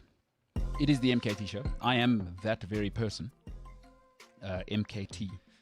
Another person slid in my DMs and said, why is it called the MKT Show? It's because my name is Mbulelo Kayaletu Tinta.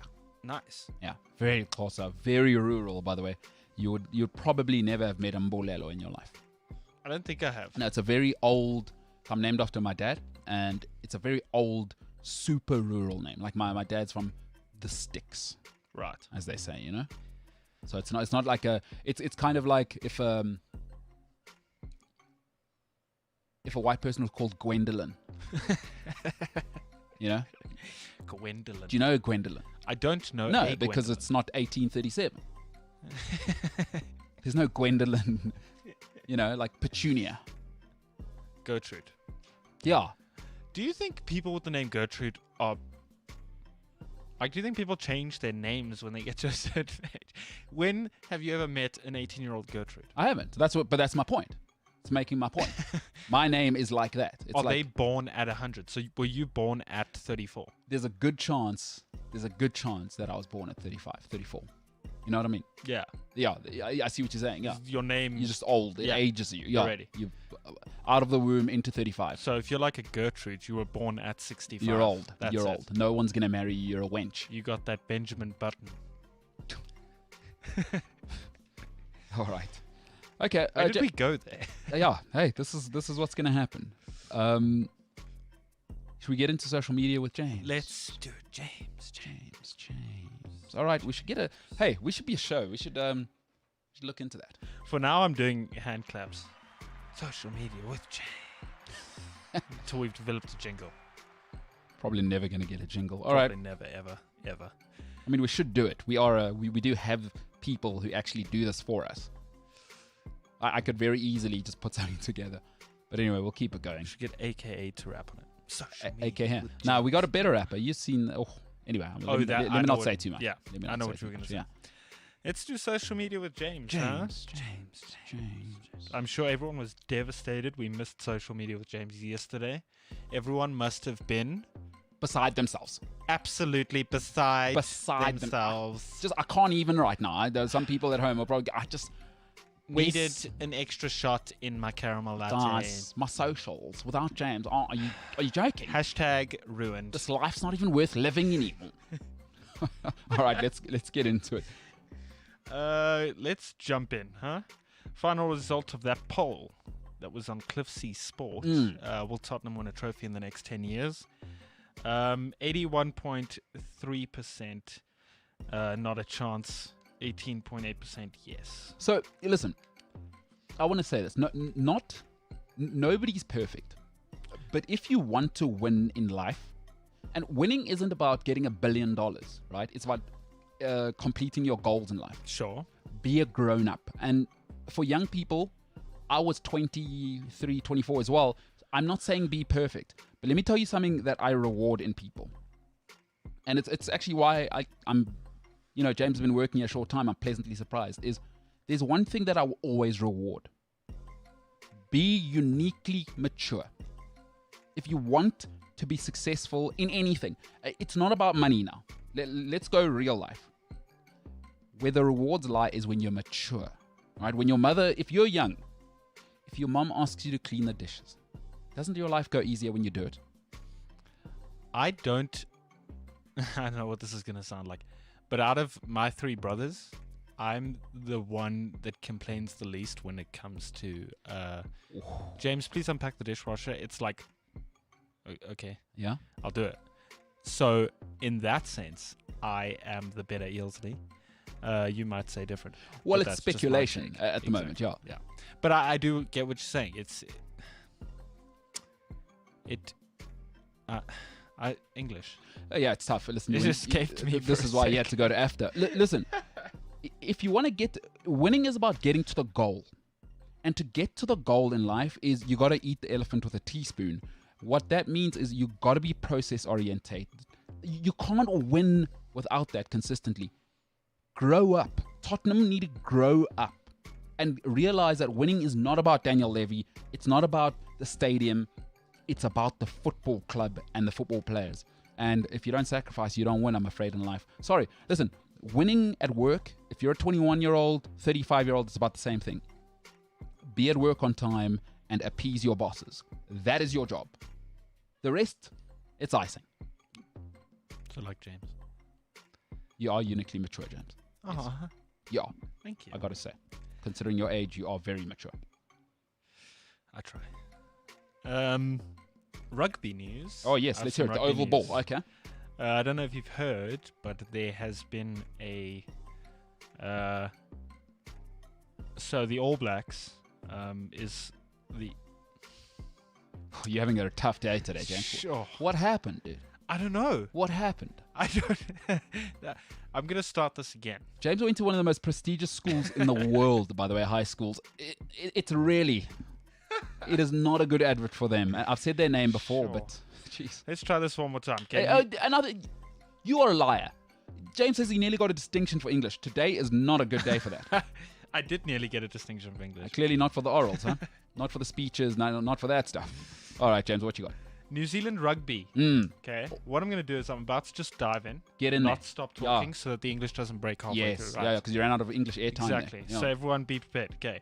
New Zealand rugby are getting ready to vote on the sale of a multi-million-dollar stake in the All Blacks.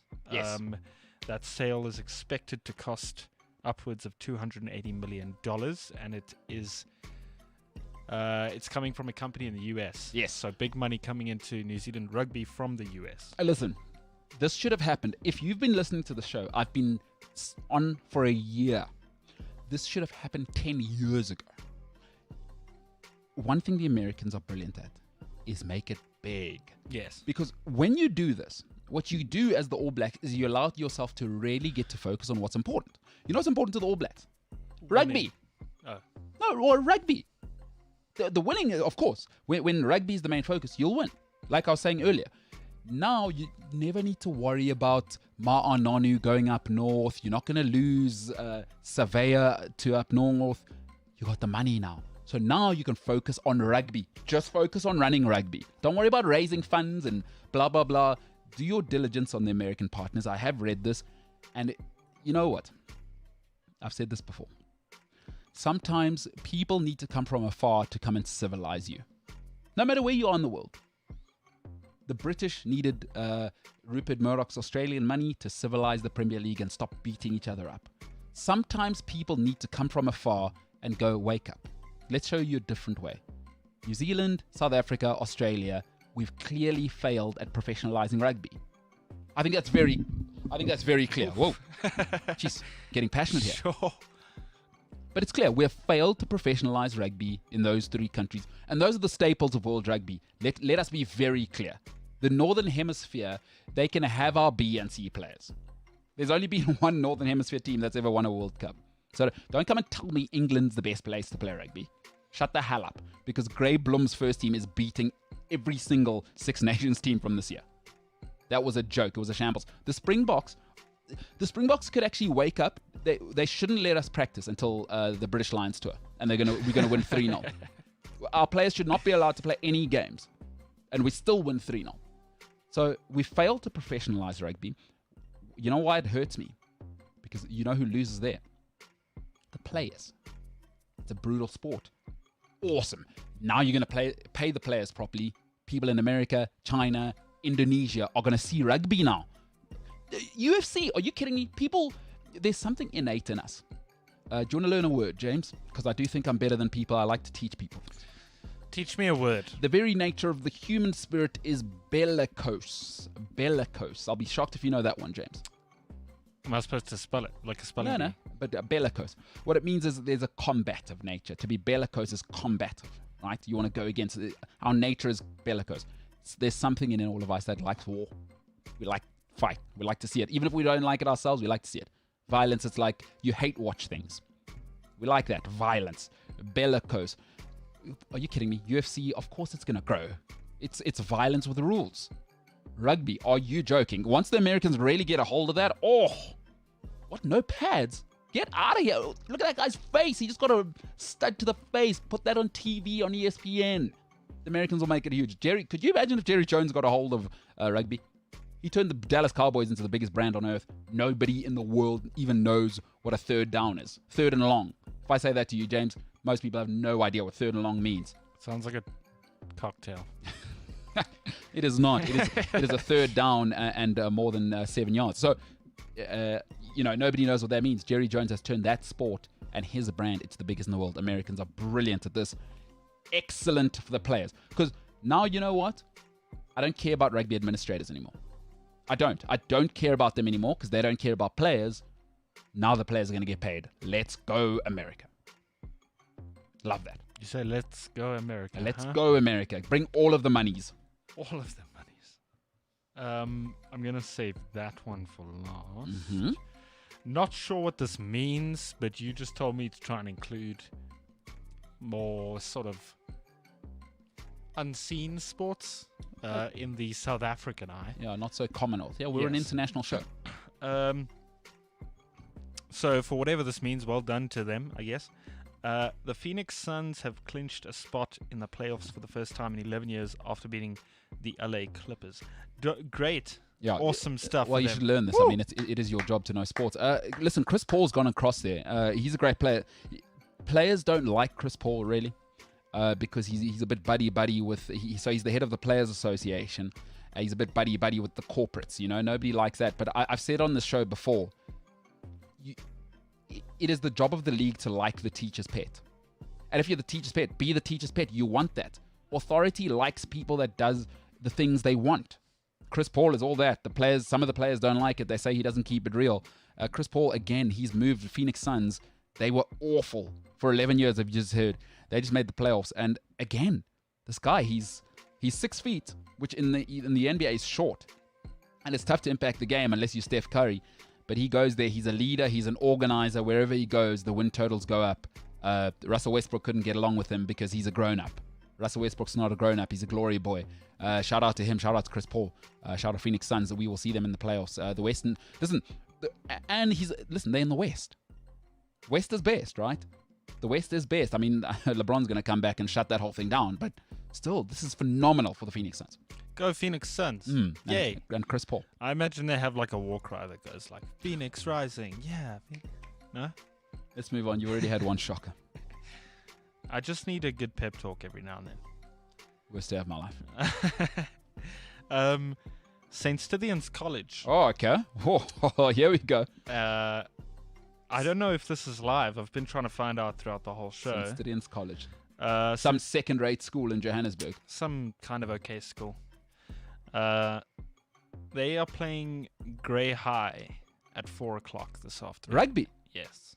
I don't know if it's live. I've been trying to find out, but it is on Supersport Schools. Fans? I have no idea.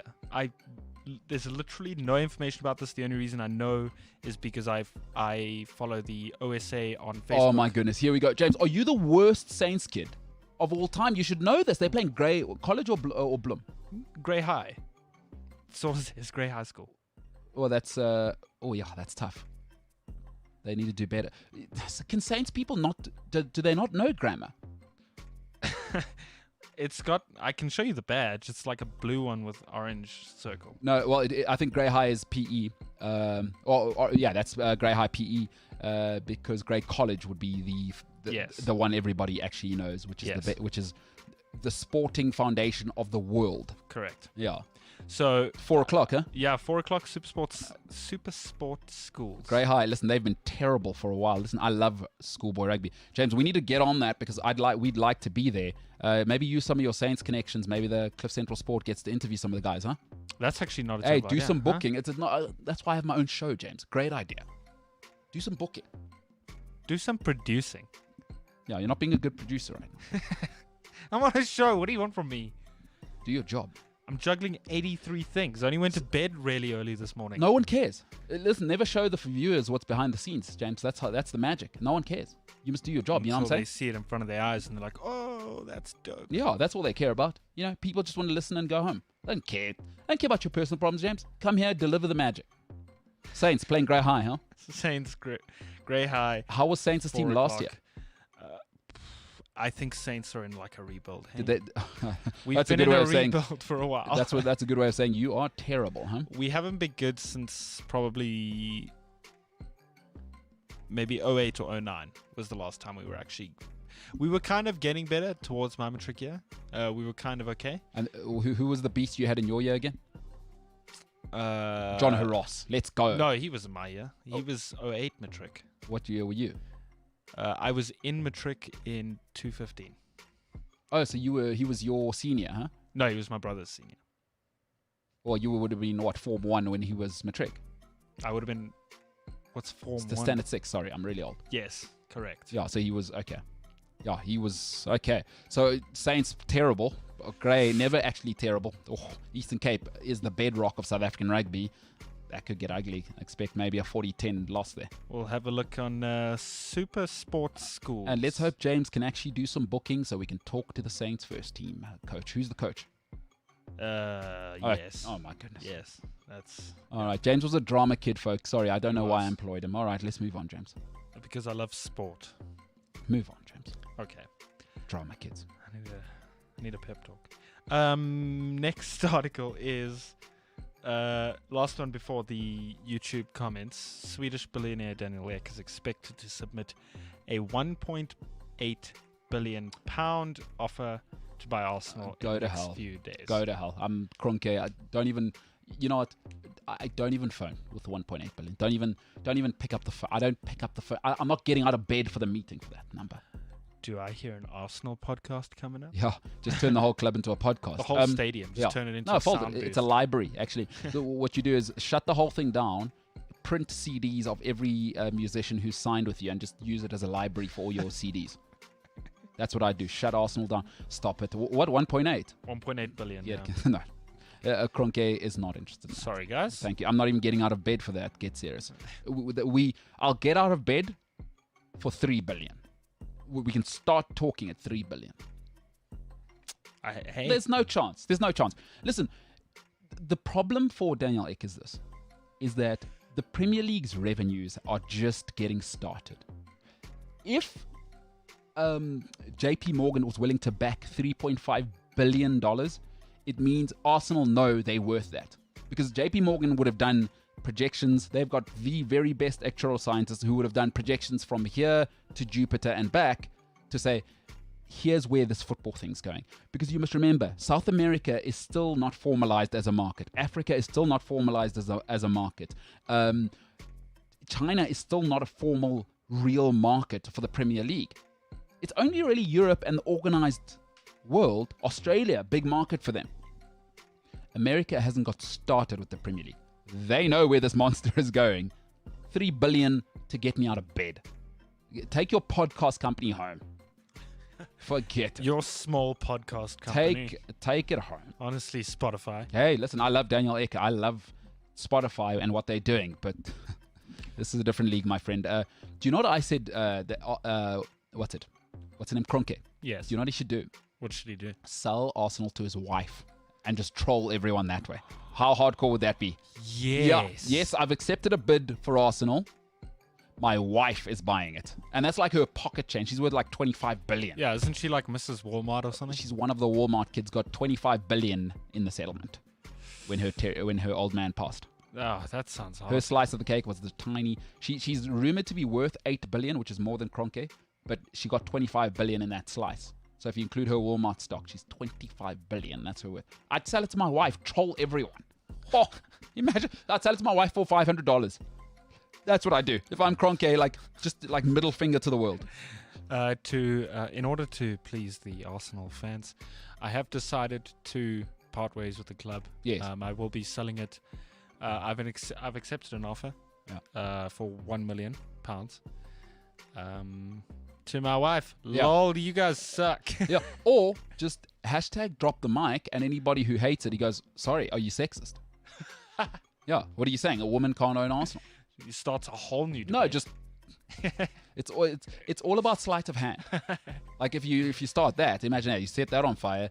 People are unhappy that a woman now owns Arsenal. what does that say about you people? Oh, turn it back on them. Yeah. Like every good billionaire does. And then make it their problem. Yeah. Like, oh, you guys hate women. Wow. And then never work another day in their Oh, life. get out of here.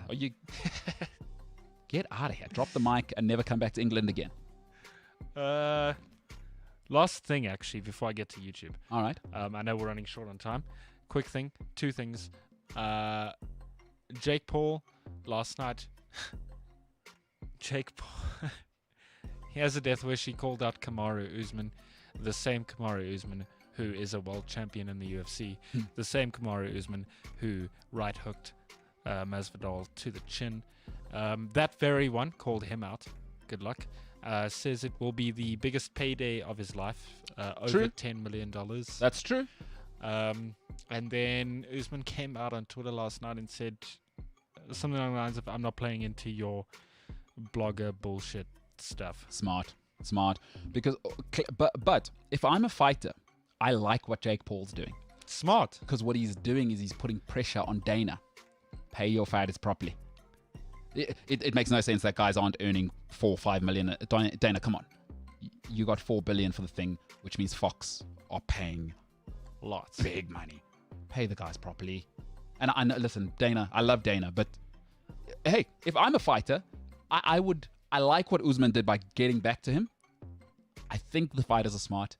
What they're doing is Dana will listen. He's speaking sense. So even though, because Usman comes off looking good here, Yes. right? It's like, oh, I'm UFC. Come on, I'm a fighter. But it's smart what he's doing. I think Usman seems like a smart guy, right? You don't become a world champion if you're not smart. Smart business is, oh, Dana, I noticed what this guy said, but I stuck with the company. But Dana knows. Yeah. Dana knows what Usman's really doing there. Smart. Dana, I am aware. Yeah, that I should be paid more. Yes. I can go there. And I think Usman only got, 800 for this last fight? Yeah. Something like that. I read the numbers. 10 times. Oh, get out of here. Break away, man. Yeah. And then Logan Paul, Floyd Mayweather announced 6 June. June 6th. Exciting stuff. Yeah, it's awesome. Yeah, I think that'll be great. Get that money. Let's jump into the YouTubes. Rickus says, Man United is not called the Red Devils for nothing. I think that's when I said they hate God if they beat Roma. Yes. Yeah. Smart. Well, there you go. It's on their badge. Nice, Rickus. Zapeta says, MKT, you think Fergie didn't make several deals with the devil and sacrifice some virgins for United to win all those trophies? Wow. That's very funny. Mr. Gnaba, very, very good there. Yeah, I'm just saying, if United win tonight. There you go. Hashtag just saying. Rickus also says, speaking about Sancho, on several reports yesterday, they reported that Liverpool are looking at Sancho as a replacement for Salah. I also read that, I think yesterday or the day before. Smart. Hey, young, talented. Smart. If Salah leaves, right profile. Easily fit that gap. You know what? I think it's actually a better fit than Man United. Yes. For him to go to Liverpool. Disciplinarian coach, which is what Sancho actually needs, right? Because if he comes home and he gets in touch with Greenwood and Pogba and that whole scene, which they will pull him into, like they did. Martial. You know, they had that whole Lingard Pogba Don't go there. Don't go there. What you want is you even if it's not Klopp, John W. Henry. There's an element of there's some things they're not going to tolerate there. Yeah. You can just see it. Yeah. Like the feel, like Henderson's not going to tolerate that. You're going to come in and Henderson's going to be on you. And I think that's what you want, right? For your talent. And Jurgen, if Jurgen's still there, with the way the setup is, your talent is going to get to be next level. Because we love that. You know, you go to United, bring it in. Ollie wants you to tuck in. He wants you to protect Wan-Bissaka. There's none of that staying up front rubbish. And I think Jadon Sancho is very much in the middle.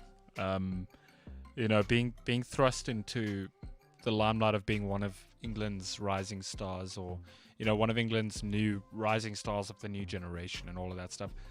You know, it's very easy for that to have gone bad for him and become the next, you know, Pogba, 100%. sort of almost bad influence. If I can put, I don't want to say it, but if I could, and I think Sancho is in the middle. He can go both ways. Yeah. I think if he goes the side of bad influence, that's very much the sort of Pogba, Lingard, that whole Martial circle. And to be clear, I don't think you're saying they bad people. No. It's just football's not the main thing. Yes. Yeah, yes. yeah. It's about followers and yeah, like Sancho can be Ronaldo. yes. So you need like The guidance. Henderson, and you know what? In order for talent to flourish, I know I keep going on about it. You need rigidity. Actually, that's actually how you get talent, because you need a foundation where even if you mess up, we protect you. You know, that's what Ronaldo had at United. A lot of people don't realize United really protected Gary Neville, Vidic, Evra. You know what I mean? They put him in a cocoon until he was 21, 22, and then Sure. boy, oh boy, your body's ready, your mind's ready. You know, you got to learn to become the guy. At Dortmund, it's an awesome club, but there's no real pressure at Dortmund, right? They love the youngsters. The supporters will support you Monday, rain or shine. You come to Man United, you have 4 or 5 bad games. What happens when the fans turn on you? You see, Anthony Martial, this is what happened to Martial. He was at Monaco. He was the wunderkind, and there was no emotional growth period. It was from there, Man United straight away. Wayne Rooney's great gift was he got to be with Cristiano Ronaldo straight away. So, I don't know if you remember Rooney in the beginning, explosive in those temper tantrums. Incredible. But then, that's how Ronaldo does it. Sorry, by osmosis. That talent, that intensity, you put it around Cristiano Ronaldo, Fergie, right? Neville, Vidic. Don't worry about it. They're going to iron that out. You don't even... He goes to Liverpool, Maguire. It's a problem, right? Like, who's holding Jadon Sancho? He goes there, he's the best player immediately.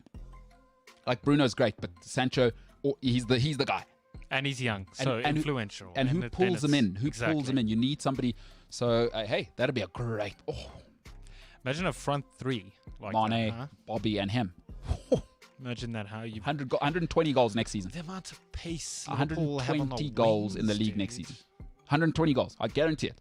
120 goals next season. And if you don't win it, then it's because Virgil van Dijk's knee came back and it was made of elastic now.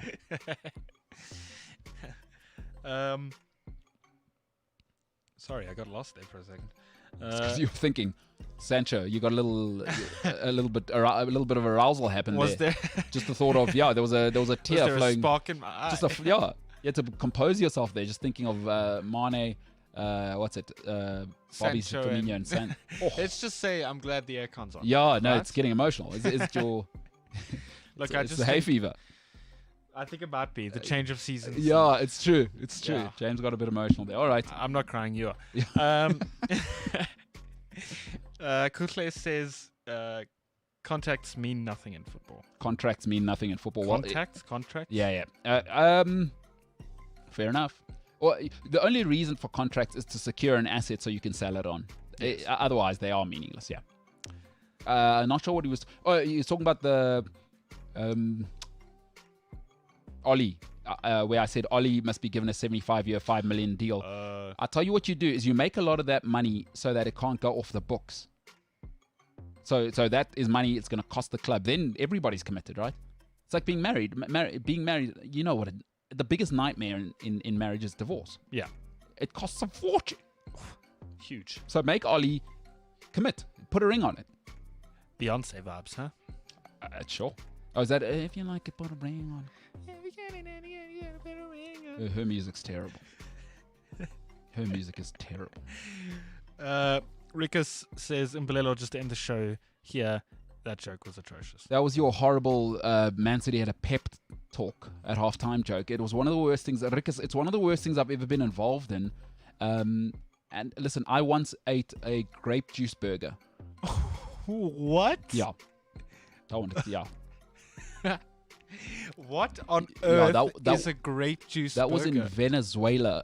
It's literally a burger with grape like a grape juice slice on both sides. You know, like people have pineapple? Yeah. Yeah. And your joke was worse than that. And they loved it. Venezuela. Good country. If you're single... I think it was a great joke. Listen, if you are... No, terrible joke. If you are single and you haven't settled down in life and you're looking for somewhere to go where the ladies are better looking than anything you could ever imagine, Venezuela. Good Lord Almighty. Not for you, James. I was about to say, I can't say anything. You're happy. You're taken. You got a beautiful lady. I have to think about... No. Your lady somehow still loves you. No, not for you. Not sure how. I'm a mess. Yeah. Venezuela. Anyway, if you're single and you want to enjoy your life, go to Venezuela. Oh, boy, oh boy. Sounds like a vibe. Yeah. Wow. That's all I will say on the matter. Kutle says, can you explain the drop off? Drop off. Try it again, James. Try it again. Don't send your kids to Saints. Can you explain the drop off of the Miami Heat? Listen, Nailed it. Yeah, listen, Eric Spoelstra struggling there. I tell you what, the bubble was worked for Miami because it was almost like being in college. And you look at the younger teams that flourished because being down at Disney is they were just in hotels and playing. That's like an AAU tournament, right? It's like March Madness. So for the young guys, they practice, go back and play video games, and they want to go and play games, right? Is for the older guys, you think, unless you're in this position, I guess you wouldn't really understand. But for people with families, the older guys, right, they would love that. So there's a reason Miami Heat flourished there. So I don't think that was a real reflection of what they are. And again, this is what happens, especially with young people, right? And I said it earlier. Not everybody treats success the same. And after the Heat had done what they'd done, the young guys maybe started feeling themselves. The only grown-up they've got is Jimmy Butler.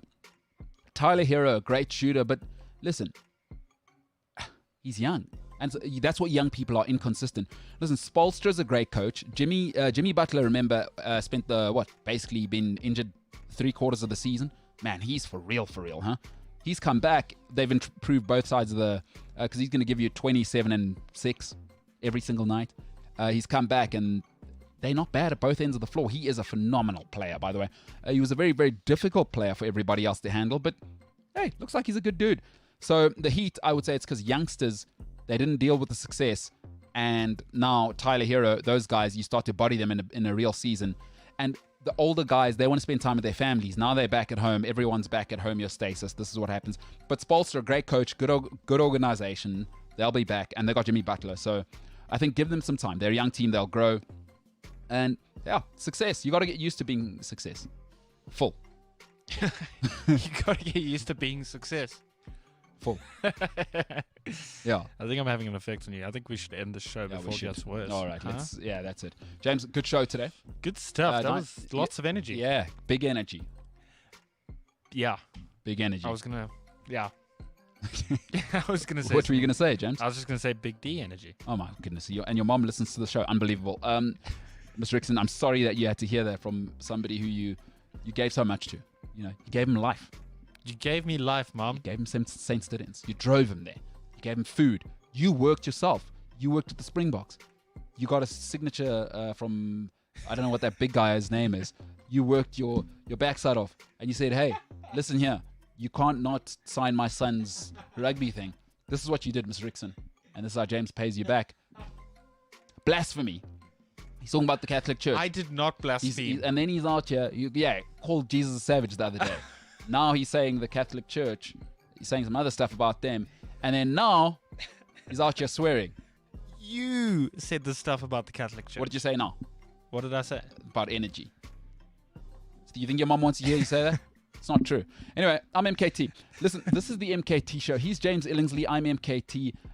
This is Cliff Central Sport. Remember, you can get the podcast on Cliff Central Sport, Cliff Central app, Spotify, or wherever you get your podcast. Please rate us. If you can't give us 6-star, give us a 5-star. Not greedy. We're realistic people. I'll take a 5-star. But for today, this has been a 5-star show. My name is MKT, and now I am the hell out of here.